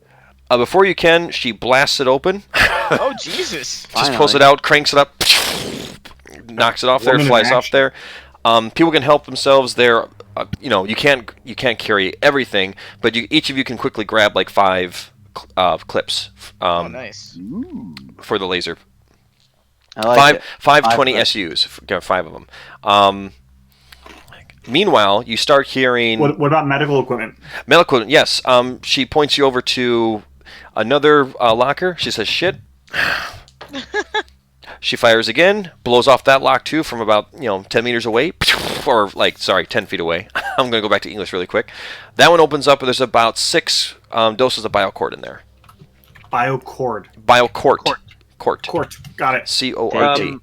Aside from need the to get off clips, the station. what's in here? So the one locker had the clips in it. The other locker had the biocord. She says that if you want, she can blast off all the other lockers too. You could get some other skin suits. You could get some bottle screens. What was the other thing? Can we wear screens and wear a suit as well? Yes, you can. You can't wear the more than one screen. So she basically just goes ahead and just blasts off all the lockers. Everybody can go ahead and pick up one additional suit and one additional is it Albedo? How do you pronounce that? ALEBO. Albedo? Albedo, something like that. Albedo Albedo. suit, whatever. Yeah, Albedo suit. You can pick that up. Libido? Yeah, not quite that. No, albedo screen, you mean? Metal screen, yes, a Yeah, screen. so Yeah. screen. So everyone can grab one of those. You can grab the suit as well. Extra And Civilian suit? yeah, and then also everybody could also go ahead and grab basically what's a almost forgot. So like a nightstick kind of thing, but also everybody can also go ahead and grab 2 Tangler grenades. Okay, so How do you spell that? Tang what? Tangler. Tangler Grenades. 2 Tangler grenades. Yeah. And a nightstick. Oh, see, I always forget that part. Not only that everybody can also grab 1 dose of Solve-Away, which you use to get rid of the Tangler strands. I have a question. How does Solve away? the suit work? Solve-Away, yeah.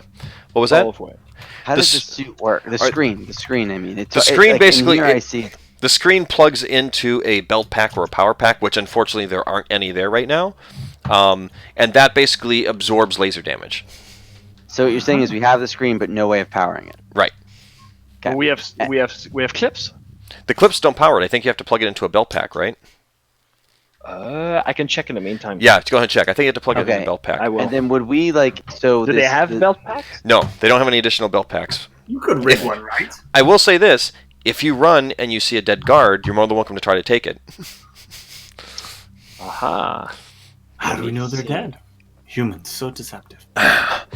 And as far as the suit's concerned, are we wearing that in conjunction with the civilian skin suit? Like, do they work? In No, tandem? you can only wear 1 suit at a time. So we basically have 1 suit we're wearing that was a loner, and we have a backup skin suit Yes. that Yeah. we have. This one- because skin this suits, one- they get damaged. Yeah. So That's the when they get damaged, when they take so much damage, they're destroyed. So you have the civilian one that's that you're wearing right now, and then the one you have right now is like a corporate one that has the PGC logo on it. All right. Well, I straight up take the civilian suit off and throw this other suit on. That'll 'cause- take you a couple of rounds if that's okay. You're basically getting out of coveralls, so you have to take off all your gear, take off the coveralls, put on the There's no coveralls. time. There's no time. All right, Yeah, fine. There's no difference I between throw the it two in my aside bag. from what they look. So, Okay. all right, so you go ahead and you One says it- dash out of there. I think everyone, including the staff there, is in agreement that you're going to try to take one of the ships to get out of here. Down below. Okay. Yeah. Wait, we're leaving? Oh, you can stay if you want. Well, here's the thing. You said the ship that was coming towards us is docking. That's docking on the top part of the station. The ships that you would use to escape are at the bottom part of the station. How big? Do we have any sense of how big that ship was? Like potentially number of people that were on it? Yes, probably between 60 to 80. Oh. Holy shit. Can we have the ore, and while I'm not all for just running, there's could potentially be 80 mercenaries in that thing. I'm just saying, let's keep it in perspective for a second. There'd be a lot of badness. We were not hired to actually take on really bad people like this. We're not soldiers. We were hired to figure out answers as to who was stealing, which we have figured out. So I say we take a ship and leave and go claim our reward. Yes. Very good. I mean, I'm kind of on board with it. Yeah, we need to get the hell out of here. This This is is crazy. crazy. This is crazy. Thanks, Pete. So everybody goes ahead and starts moving. Let's go ahead and have everyone do basically. Let's see. You're running. You're with the. Oh, that's right. You're with the station chief and with the head of engineer and also with the head of security. So they kind of help direct you in terms of they know which way to go fastest. You don't have to rely on your maps. Every now and then you run across a fight going off in the distance where people are getting attacked by robots. Avoid those. That's totally fine. That's exactly what the head of security is doing, and the others they're like. Any belt packs we can grab on the way? Why don't you go ahead and roll a intuition as you go along there. And don't All of us, or- add your bonus, but I'm not going to tell you what the modifiers are. All of us, or what? Well, there's no bonus. It's just intuition. I rolled an 8 Oh, you're right. out of 65. It's Okay. only a skill that you use. Okay, don't worry. Pete found you ran across 47. 2 dead bodies that have belt packs on them. Nice. Woohoo! The Belt belt packs, boys. and the belt packs are empty. Mother. At least we got him. At least we got him. We'll But deal we with got charging him. them later. Yeah, mark them down. You do have 2 belt packs. Yeah. Okay. Okay. So So Who's you're taking making your way. You're making your way down there, and at the bottom, I'll carry that. you do see your pet robot there still standing guard. Aw, robot. but we're not taking that ship, right? Well, that's the entranceway into. Remember, it didn't go all the way out into the docking bay. It stayed at the entranceway to the And docking the other bay. ships are in that docking bay. Yes. Next to the ship that had the Right. So imagine that you've got the center one was where the derelict ship came in, and then there's 2 others on the other side. Right. And what if kind of I'm- ships are those? On the left-hand side, there is a very solid assault scout, hull size 3. That one can hold about 8 people, 9 people comfortably, and it's maneuverable. It's quick. It has some armament on it. It's a very standard, very steady ship. It's it's in pretty good shape. The other one is a more experimental ship, a little bit slower, a little bit less maneuverable, has more weapons on it, more equipment, but it's also going through some testing phases right now. That one holds about 12 people comfortably. So can I ask the station commander what's experimental about it? What makes it experimental? Why? She says that ship has been retrofitted with a whole bunch of new equipment to make it more powerful, more faster, and they've been working out. That's okay. They've been working out all the bugs in it basically. So it's been going through a lot of testing.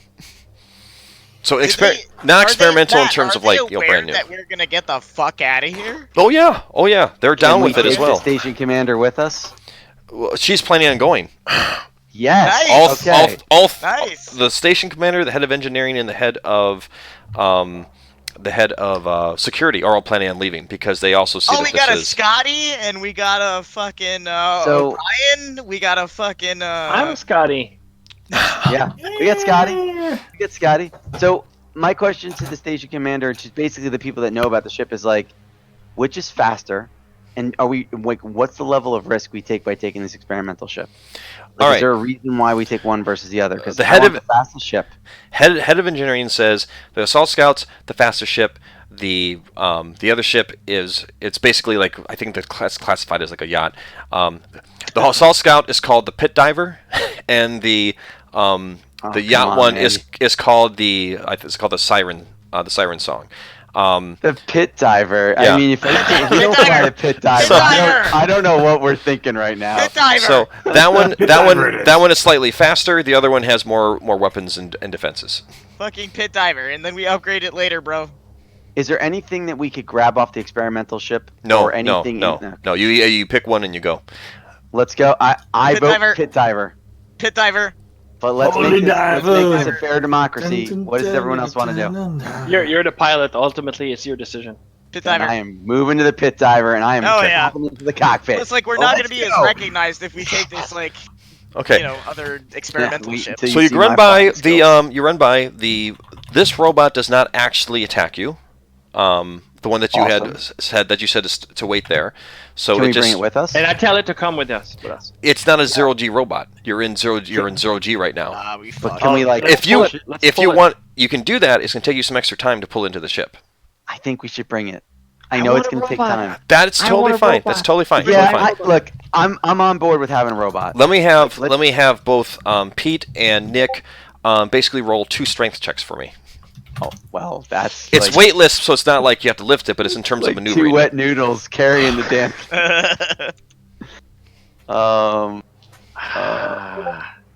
I got a 9 That's good. out of Jesus. 30, which That's is very impressive. good. I'm Yeah. loving this die, by the way. I'm not good at it. I'm 85. So. 85. Okay. Oh, no. So between the two of you, you're doing pretty good, but you have to keep adjusting for poor Zik, who keeps knocking it off to the side there. Everybody else is inside, and they're ready to go, like, come on, come on, come on. And about 6 minutes later, you finally get the robot inside. As you get the robot Let's in, go, boys! Come on! as you Hold on, start we're- getting it to the front there, what you see happening Jim, is I'm a that doctor. No, wait.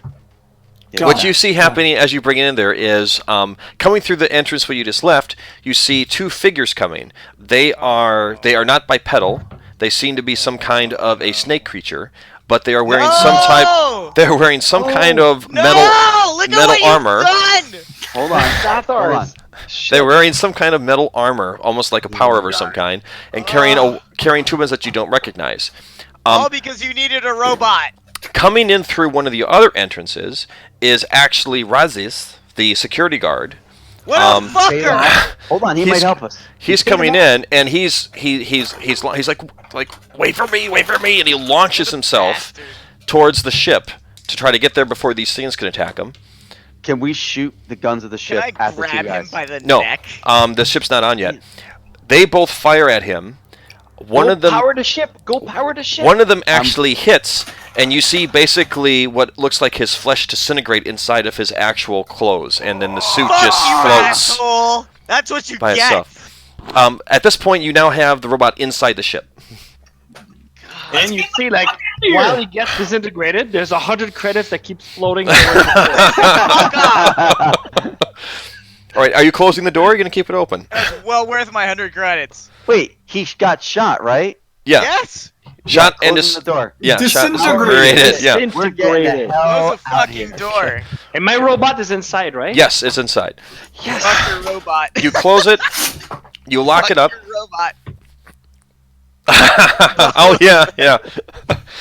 You close it up, you latch it up, you jump into the seat there. I want. All right, so who's sitting where? Who's sitting where in terms of that? I know who the pilot is. You're over I'm by making the. sandwiches apparently. I've been like strapped in for 6 minutes, and, like, with a med kit on my lap, like held tight in a death. Can we get out of here? Zik, are you please? in the? You're the space engineer role basically right now, right?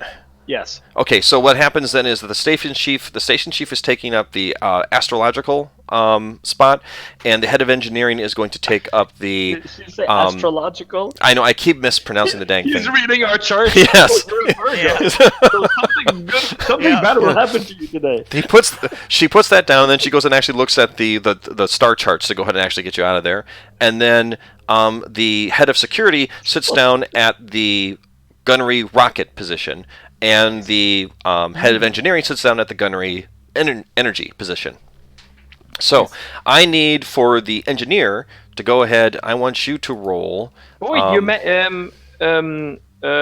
Aches, you could actually take one of the gunner positions, right? Yes, I can. If there's additional. There is. You can actually take up basically like a co-gunner position. What is it? Is Which it one do you energy? have? Energy Energy or rocket? I made it energy because we had a discussion. Yes. All Where right. it said energy is a little bit more common. That's cool. So we now have, that's good. We now have 2 energies, 2 rockets. So you get in, you strap yourself in. So everybody, can you see the Star Frontiers Omega Dusk? This is where you want to go to the space combat section and look at some of the skills that you have in there. So if you have gunnery, look at those skills. If you have pilot, there is an outline. Like if you open that up, you can actually just click and go to it right away. What I want for Pete to do, I want you to make a straight piloting check. So whatever your piloting skill is, it's a I think. Oh, I'm sorry, because I had changed this up. So base level 60% plus your skill level. What is that?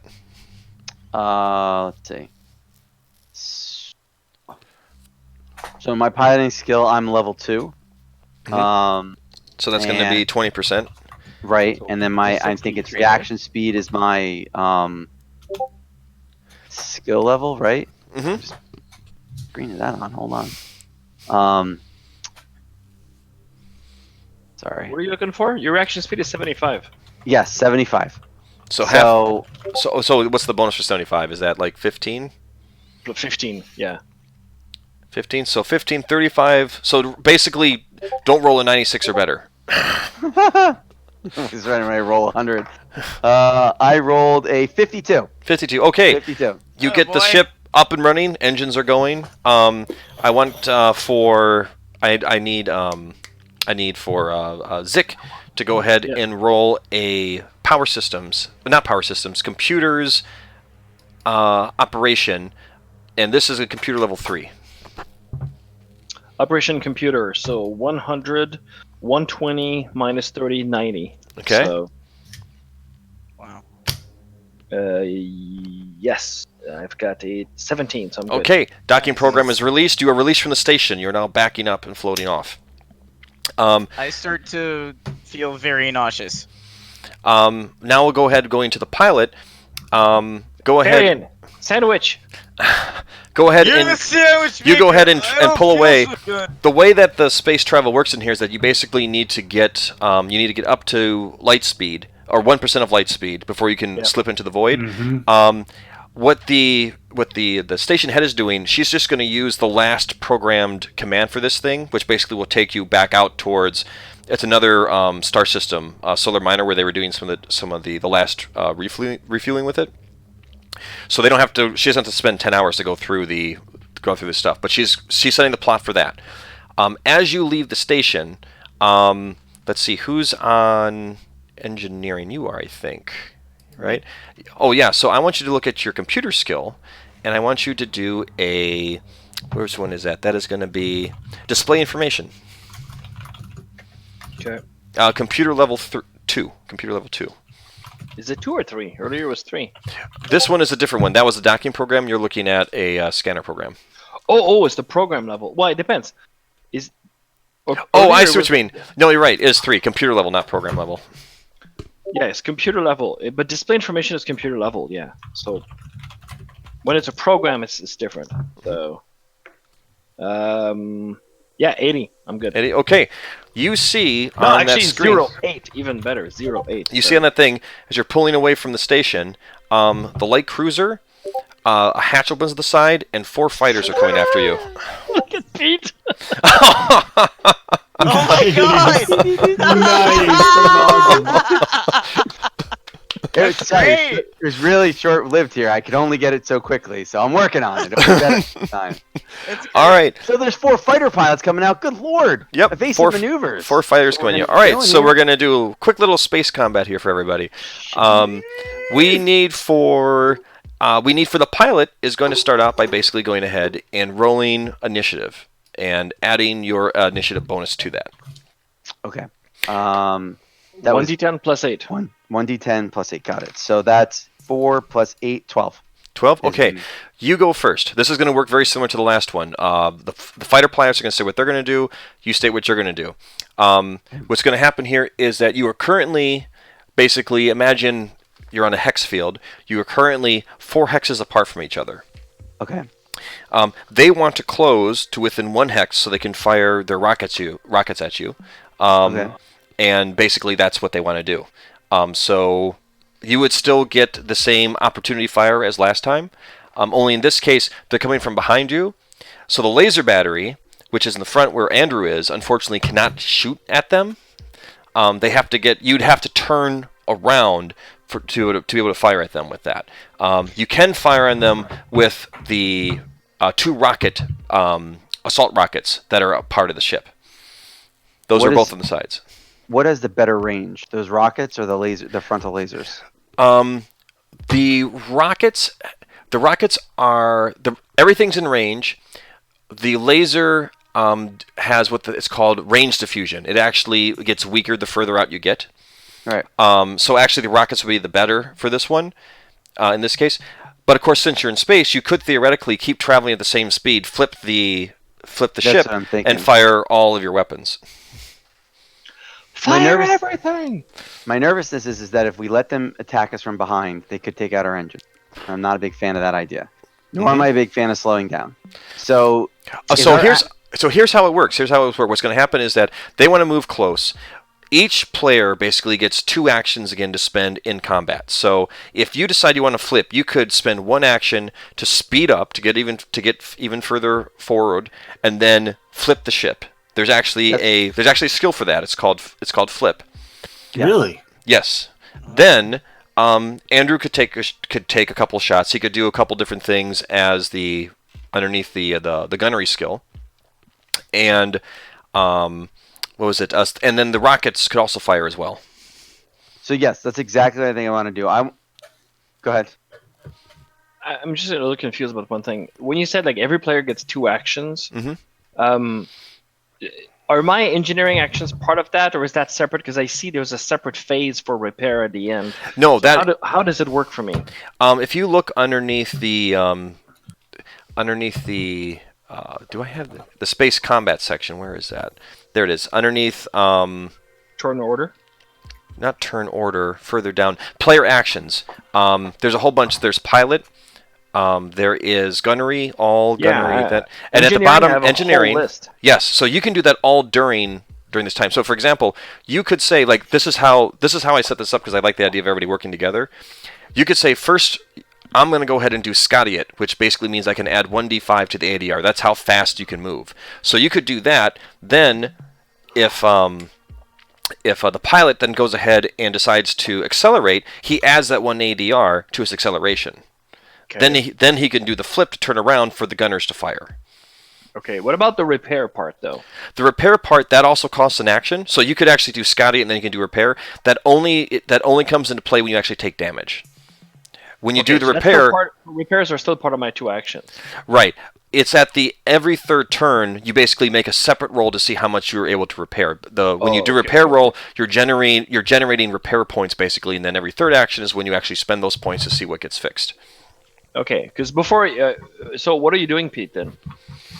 So basically, my intention is that I'm gonna pump the gas as hard as I can, afterburner out, as much acceleration as I can, and then I'm basically going to disengage any sort of system that might stop us, might try to correct our motion when I do a flip of the ship, so that way the ship continues to continue in the direction for which we were accelerating.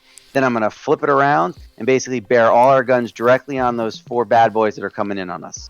That's the vision right there. I'm gonna Scotty it up then to try to boost the ADR stands for what again? Acceleration deceleration rating. Okay, so I'm gonna boost our acceleration. I'm gonna try anyways. It's a low chance, but still. Yeah, there's no bad thing if you can't do it. You just don't get the action there. Yeah, exactly. And then what I'm gonna try to do is also. See, you could do. You could also do. This goes to 11. That's exactly what I was gonna do. Okay. Is that I'm gonna try to put it to this way, guys. Andrew, a lot of this stuff are things that I made up, so this is not originally written. Good. So I'm gonna use this goes to 11 to try to boost the energy weapons. All right. What would okay. So which one are you gonna do first? ADR. Okay, so it's just 20% chance, right? Plus your times your skill level. Yeah, my skill level is 1. No. That should be plus. That should be plus. That should be times. I messed that up. I'm sorry. I'll change that now. All those should be plus. They should not be times. Oh, I was like, man, this is... That is... No. That was my fault. That's my bad. Oh, so my skill. So then it's 30%. Yeah. Okay. Like this -5 is times skill level, but these other ones should be that one I plus. know, Yeah. Okay, so 30% chance. That's a roll. Oh, I rolled 31. I can't give it any more, Captain. Oh, wait. I get to use my modifier, right? Yeah. Yeah. So engineering. Which one is it? You didn't give me a table for those. Engineering, that should be off the original. Hang on, let me go back to it. Logic.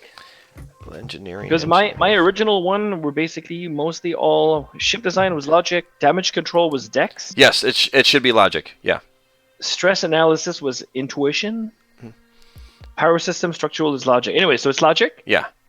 So then it's 45. I got it. Okay. So now, well, do your other roll first. See if you can juice up the weapons for your high brother. All right, cool. So then this goes to 11, 10 plus skill, so that's only 20% plus my 15. This one is what? Logic. Everything in well? here is considered logic. Yeah. Oh, sweet. All right, so then that's basically 35. And that's a no. Okay. All right. So now, if you want to go ahead and do that, so on the pilot side of things, basically you don't even have to roll for that acceleration. That's just, I think, a direct thing here. Where's acceleration? So I add 1d5 to the ADR. Right. So can I roll that? Well, actually, that's what the pilot's going to roll. So, Pete, roll a Yes. roll a d10 and then divide it. by 2. Round up if it's a middle thing. That is an 8 divided by 2, so 4. So 4. So normally you have a 5 for your ADR. Okay. Plus you add 4 to it, so now that's a 9. So now you Okay. go ahead and you basically move. So you've increased your distance between the two by 9 in terms of speed. Now you can go ahead and you can try to do your flip. Your flip is going to be I'm 10 giving you all she's got, John. 10, 10 plus your skill level. 10, which my skill level is a 2, Mhm. right, for piloting. So you're That's saying 20%. That's a net plus 20%, so it's a 30% chance to do the flip. Okay. And what if I fail? If you fail, then you don't actually get all the way around. You just kind of go up in a way. But it should still actually put Andrew's gun in range. Okay, so basically I have to get 30 or less. Yeah. Right? Do it. Stop rolling for a second. 35. Oh no. Wait. Almost made it all the way Wait, around. did you include your bonus for that? You should have, I think, a dex bonus to that. Because I don't think I put that in there. That's right. See, I didn't add these things. That's why I'm glad we're going through this now. That's cool. Piloting. So what's half your dex? 30. 30? So that would be 60, which means I definitely got it. Yes, then you got it. Isn't piloting Nice. reaction speed, though? That's even better, because I'm 75 Yes, in that's reaction right. speed, That's right. so- Reaction speed. So- Yeah. So plus So 15. nailed it gracefully. We don't Yeah. even have people puking on the ship right now. So the No, advantage. I'm definitely puking. I'm definitely puking. So the advantage to this is that because now you're facing forward, there's going to be a bonus to hit because anytime you're shooting directly within your arc of fire, you get a bonus to hit as opposed to shooting While off to we're the still side. going now backward. Yes, the same speed. Yeah. So, all right, Andrew. Okay. So It says under 10% plus Well, you- skill level. you've got a couple things actually. If you look underneath the gunnery all and energy, you have a couple things you can do here. You can just do a straight shot, which works. Where is it? So you have fire, but basically means you fire once with the laser battery. You have rapid fire, which means you can fire twice, but each shot has a negative 30% to hit. Right.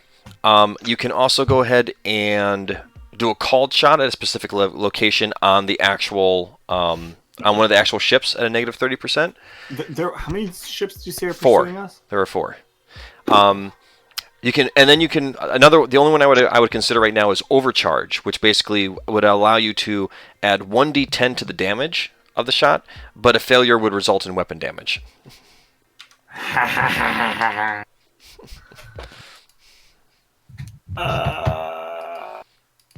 And you can split it up. You could do one regular shot. You can try to do an overcharge. You could How many do. hexes apart are we right Right. now from them now? Technically, the way I'm going to play this right now is that you're still 4 hexes away because that's how close you were to begin with. But that might change in future things. Right now, I just want to actually try some more of the shots here. All right, so actually, So I have 2 actions, is what you're saying. So I can fire twice. yeah, you can fire normally twice. You can Okay. do one action to do a rapid fire where you fire twice with one action, but you take negatives on each of those shots. Got it.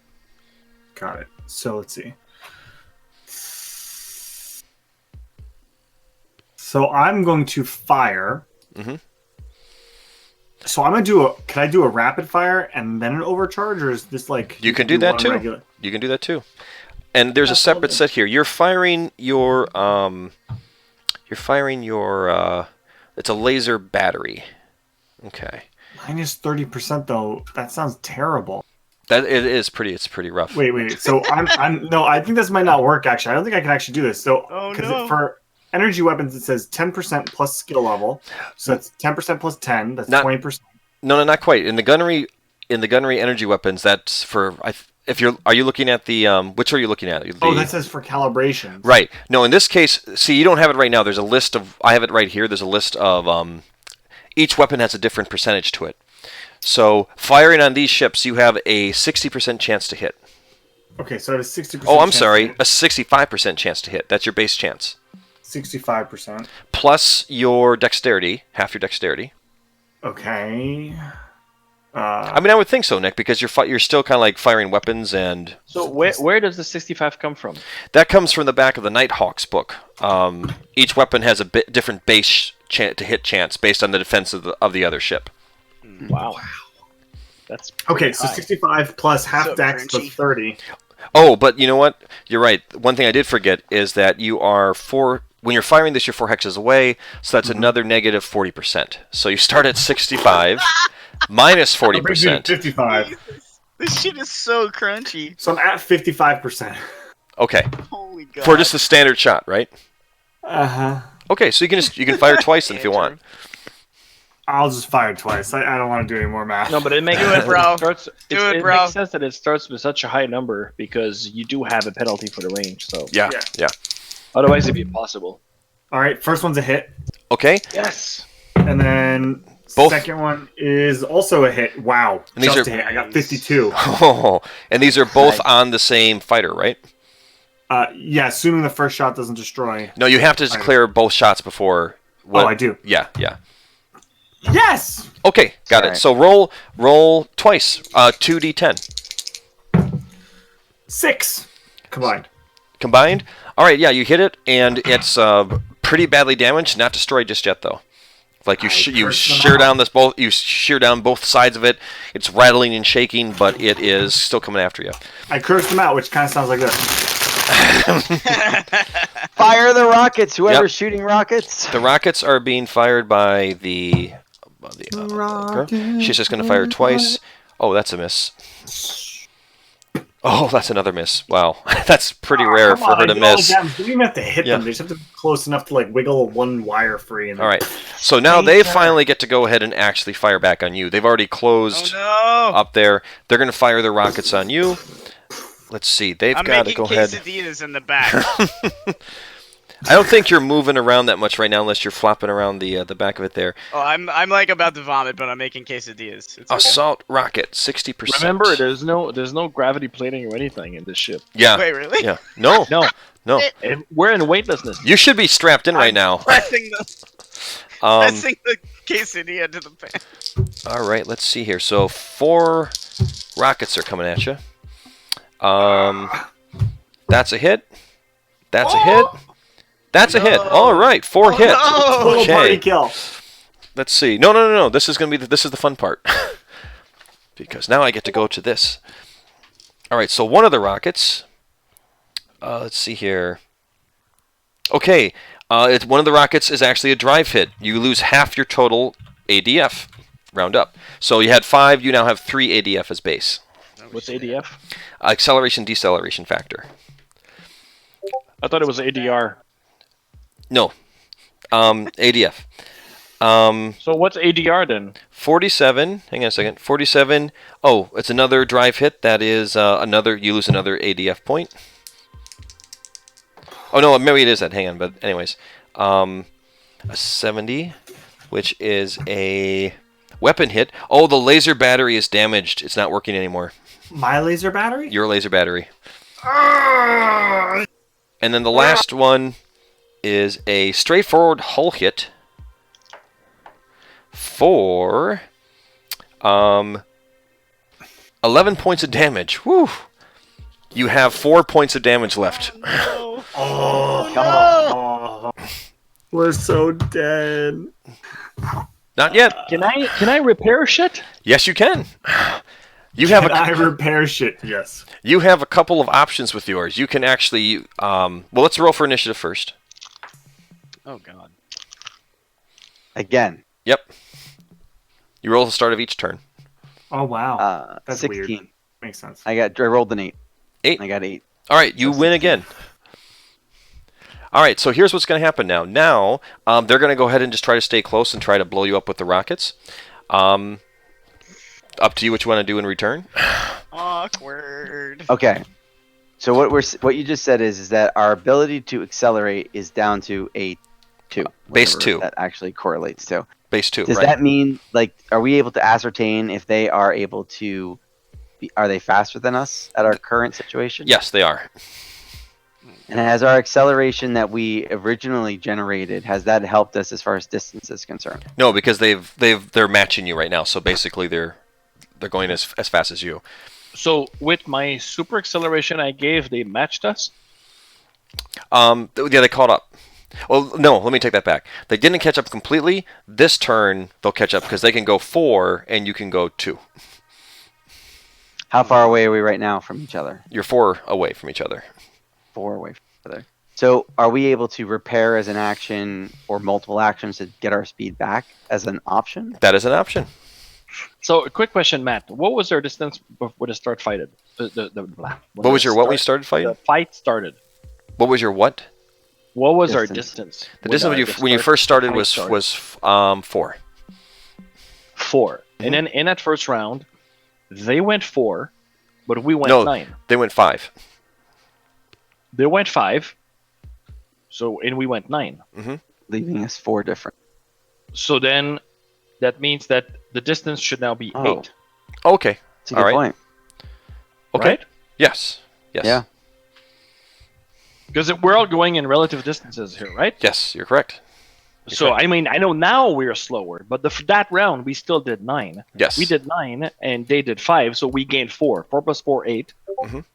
Okay. And question, how long would it take for us to jump to light speed? You probably would have to accelerate at full speed for another minute. So, How long is a turn? you can get out of range of their weapons though. Well, then I just heard the answer. Because my vision is that we just got rocked by those rockets. And even if we're able to kill one of them, that's still 3 of them. And the ship took some serious hits. So my thoughts is focus our energy into Getting repair. away. Yeah. Flip the ship around and see what we can do to just put as much effort into that second action of just going away from them as far as possible. Okay. I mean, and I don't think... Can I do repairs every turn? Because it says here that, Mhm. that repair is only every 3rd turn. There's you have 2 options for it. Number 1, you can do the jury rig, which basically will allow you to basically ignore something from that combat table effect, like the ADR loss. But the other one is you can actually go ahead and do the damage control. That means you generate some additional DRC, which is basically damage control reduction. Every 3rd round, then, you take your pool and you apply that as a roll to fix one of the systems. So let's say the Assault Scout generates 50 DCR each turn. End of 3 turns, you have 150 to spend. You can generate more to that. You then use that to roll, basically. Let's say you say, I want to spend 50 points to fix the ADR. That'd be a 50% chance. Oh, I see. Okay. But in the meantime, right, we're not going to get any of those systems back until the end of the next turn. Right. because we're in turn number 2 right now. Right. So I guess I should technically try to scotty it up. Well, there's See if two I other, can get some EDR. and there's also something else that can be done too. Is you can also have the pilot can go ahead and actually do dodge and evade maneuvers. Evade work against rockets, and dodge also makes it harder to be hit. Well, right now he needs to first flip us again. That was a bad idea. You know, he doesn't have to do dodge and evade. He doesn't have to flip. No, but I mean to accelerate, he's going to have to Right. He'll have to flip turn again. around. Right. And he has 2 actions. So one action should be to flip us around, and And the other the other is to action should dodge? be dodge. Yeah. But so that don't means get we hit will again. not get any distance away from them. Well, So it depends. how much- If you want to try the Scotty up, you can try to do that, and you can actually try that twice. Well, wait. If he dodges, that means we don't move forward. No, dodging would basically be more along the lines of like you're moving forward, but you are sort of like deliberately trying to avoid. So, Okay. for example, you could spend both of your actions to accelerate twice, or you can spend one action to accelerate the other one to dodge. So you're still moving forward, but not as fast because you're dodging at the same time. But if we were to flip, that means one action is left to either move forward or to dodge. Right. So to move forward faster, or to move forward at all. To move forward at all, you need to spend at least to increase the distance between Okay. you and the pursuers. You would need to spend at least one action to accelerate. Is there any acceleration difference if I just simply go backwards? You can't. I mean, You can't go backwards. If you want to go forwards, you have to. You mean like just hard? no, I mean, No, I'm facing the enemies. Yes. We're going this way. Can I simply just continue to go this way by engaging the engines as if I was going in reverse? No, there's no reverse. Thrust Yeah. goes one direction. So, Okay. Well, So you that need to was flip worth a us try. around and then just go fast. That's it. Okay. Because All right. So And as far as we know, you like to go fast. So I do. yeah, Even in and reverse. because if you try to dodge the bottom line, I'm a they're gonna great overtake reverser. us. Hold on. I'm a great reverser. All right. So Okay, so I'm gonna try before he does that. I'm gonna Mhm. try to, thing is jury rig, ignore a negative combat table. you could also use that to try to put the laser battery back online. Yeah, but we need to escape first. So I want to fix the ADR. So I can either try to scotty it up to add to the ADR, or I can try to jury rig to fix. Does jury rig fix the ADR? Jury basically temporarily fixes it. It basically means that if you succeed, that effect of like the half of the ADR is no longer applied.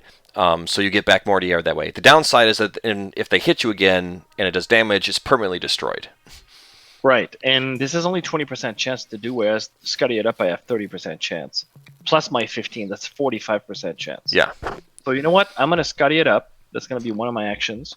Let me Scotty do it up. I have to declare the other one as well. Yes. Can I do it twice? Yeah. You just put in everything you can into that engine. So, You know what? I'm gonna do that. Yeah, I'm gonna do that. I'm gonna try to scotty it up twice, and see if I can add 1d5 each time. Mhm. So that's a 51. That's a fail. Come on. Fuck. 77. Damn it. Oh no! okay. So before you flip, I'm sorry.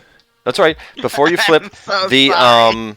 the Rocketeers are gonna go sorry. I did my best. I'm so sorry. because the one ship is pretty badly damaged. Oh, that's a hit, and that's a How do hit. you say shit in Brusk or whatever it is? So Shit. that's Merde.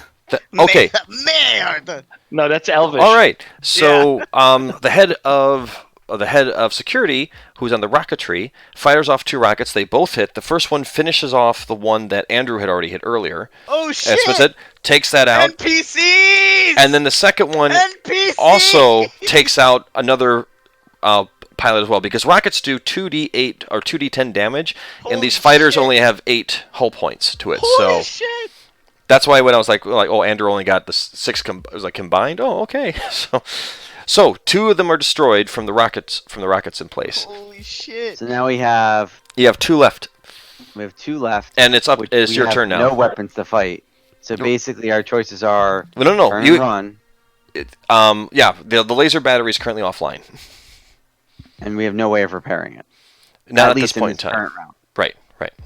And so if we flip around and go forward, let's assume that the flip around works, and we go forward, the best we can do is 2 squares, 2 hex Yes. points, right? Mhm. Which makes us 10 away. Which if they can close by 4, that leaves them with 6 hexes away. They're 5, you said, or 4 or 5? They move at 5. 5. We're at So that 5. brings them to 3. The thing about with the Oh, no, rocket, sorry. We're 8, so 8. that becomes We're 8. 10, 5, so we still stay 5.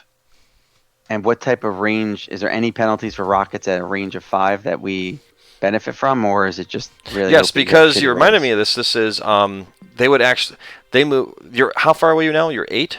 We're 8 away right now. So if they move 5, they'll be 3 away. No, but if he flips and moves 2, then Yes. it becomes 5. They will be out of range of rockets at that point. Oh. So you gotta try it. Do your flip. Okay, so what's my flip roll again? Just so I know what I'm going against. My reaction speed is 75, so it's half of that rounded up. Flip is 10% plus your skill level 30 plus your reaction plus speed. my reaction speed. So Which is 15 for your modifier. right. Okay. So 45%, I think. 45. All right, Oof. and I got a 43. So yeah. So yep, Okay. you're right. You're flipped back over again. Can we not? I'm not going to do. Well, no, I might do flips. All right. And so, do I need to roll don't anything do to move flips. forward? No. Do I need to do anything to move forward? If you just want Or to do I move, if you just wanna want move forward. if you want to as move fast forward, as that's all you got to possible. do. I'm You moving can forward. you can do one thing. you can Aside do from you can do full bore, which is perform 2 accelerations with 1 action. You have to make a roll for it though, and if you fail, you take engine damage. What's his chance? Yeah. That would be My chance. I think it's a let's see. There's no calculation on it. No, it isn't. I'm trying to think before what I had. I had it written down. I didn't add it here, unfortunately. That would be that was going to be 10%, just like flip. So including my 45% Yeah. chance. If Like, you it's 10%? if you do accelerate, you'll be out of range. They won't be able to hit you at all. They'll have to Well, spend then- both of their actions to catch up to you. Screw it. Just go forward. There's absolutely no reason to run the risk of engine damage. We Yeah. already Yeah, got move problems. forward. And Okay. next turn, I can probably fix something so we can go. And I can then evade some. Okay, I'm moving forward. So I flip around, and I'm just forward, like And then rocket into 2 hexes forward. they are out of range. They spend their two actions closing back on you and roll initiative one more time. Oh my goodness. Oh, they rolled terribly. Good. What do you mean they I spend got their a 2 actions 6. closing on you? So what can they move then? They moved 5, but then they were still away. They were still out of range of the rockets. So then they did another move action. So they're on top. So they're on top, right? Because there's only one person in that fighter, so they can't do 2 moves and two guns. So they can only do 1 move and 1 gun. So they just did 10? Yeah, that should be right? Oh shit! So they can do a double move. Yeah, they can do all the same thing that you can do. Shit. Oh baby. So I got a 14. But you got out On of my range of the rockets the last time. You got a what? And 14. Oh, 6 plus 8. Oh Sorry. yeah, you're way ahead. So Yay. yeah, they're So when does the repair happen? repair happens at the end of the turn. I'm making fried pickles right now. Can our rocketeers fire before we take any other actions? Are the rockets still available to us? Yes, they are. Or, Mhm. I'm just wondering, like, the best thing we could do right now is hope that the rockets at least take out something. Then you can do an assist. That is a 5% times your skill level. That adds to the gunner's firing skill. Does it take anything away from my abilities, like an action? Is an assist? It costs an action. No, you gotta move I forward. can't. Yeah, I got to move forward. I can't do anything to help them at all. And I'm gonna try to just scotty it up again for like speed. So let's do the guns, and then I'll do the speed. Okay, so we'll do the guns first. Rockets Because first. the rockets first. They are We're point blank, No. right? You said they're on top of us. no. Their plan is to get on top of you, but they haven't moved yet. They're still 5 away. So your rockets are out of range too. No. Wait, I'm confused. Last turn, we figured that. So we were. so confused now. We were 8 away before I. We were 8 away before we flipped. Okay, Flipped and did they 2. were gonna do 5, and then we did 2, so that's 5. But they did double move. You said so. Did they move 5 twice? Yeah. Oh, hang on. You're right. Let me go ahead and do the. You can fire the rockets. Let me go ahead and actually do the check for that. So, you're just going to do the straight out move. You're not going to do the assist. No, they're gonna just shoot and do their thing. Okay. Oh, So that means they're shooting point 8, blank. that hits. And 48, that hits too. All right, let's see. So the one takes 11 damage, that fighter's destroyed. And the last one takes 14 damage, that fighter's destroyed. Oh my god. Okay. Oh my god! Holy shit. Yeah, the head of security is a really good gunnery. Apparently, someone should throw her some love. By the way, she's an insect. I heard. Remember, she's the one who looks like Jessica Alba in Rust In Form. insect realm. Yeah. All right. So with that, you have your ship is still damaged, but you can still move forward. You don't pick up anything else on the radar. So I'm going to say basically that you're able to go ahead and reach the void, jump out of there, get back to Federation space safely. Whew. All right. I told you this would be very exciting. Holy. Okay. So what happens once we reach? Well, it's your call. Right now, you are with 3 members of the Pan-Galactic Corporation. So you are technically.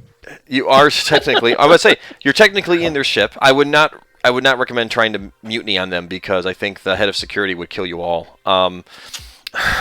It'd be akin to like attacking 2 town guards in front of a city. So, Weird.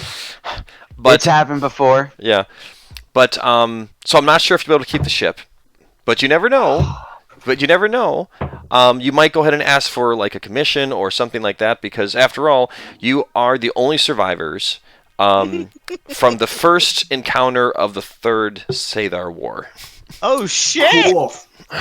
dude! Do we say Sathar or Sathar? Sathar, thank you, Sathar. Sathar. We Yes. decided on Sathar. No, you're right. I have to teach Dude, we myself to say it again. lived. Sathar. So, And now so war basically just happens. dozens of future Star Frontiers viewers on YouTube are screaming because we're calling them Sathars, I guess. I don't know. Yeah, Proud, or so. yeah. Dozens, you mean like single digits, right? So, Leave a like and comment in the description box or in the all right, I'm gonna to stop. tell us what you think. I'm gonna go ahead and stop streaming really quick, and then we'll do a quick wrap up here. Welcome back. Thanks for watching. And just to wrap things up for you, the characters met with Cha-Ching, and the 2 groups came to an agreement that the players would basically act as privateers for the Pan-Galactic Corporation.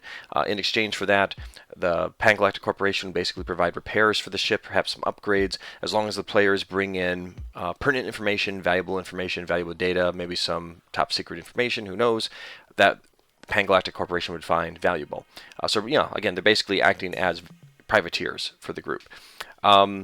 Aside from that, thanks for watching, and we will go ahead and hopefully get another episode done quickly. I'm not sure when it will happen, but keep an eye on my stream, and with any luck, it'll happen before the heat death of the observable universe. Thanks again.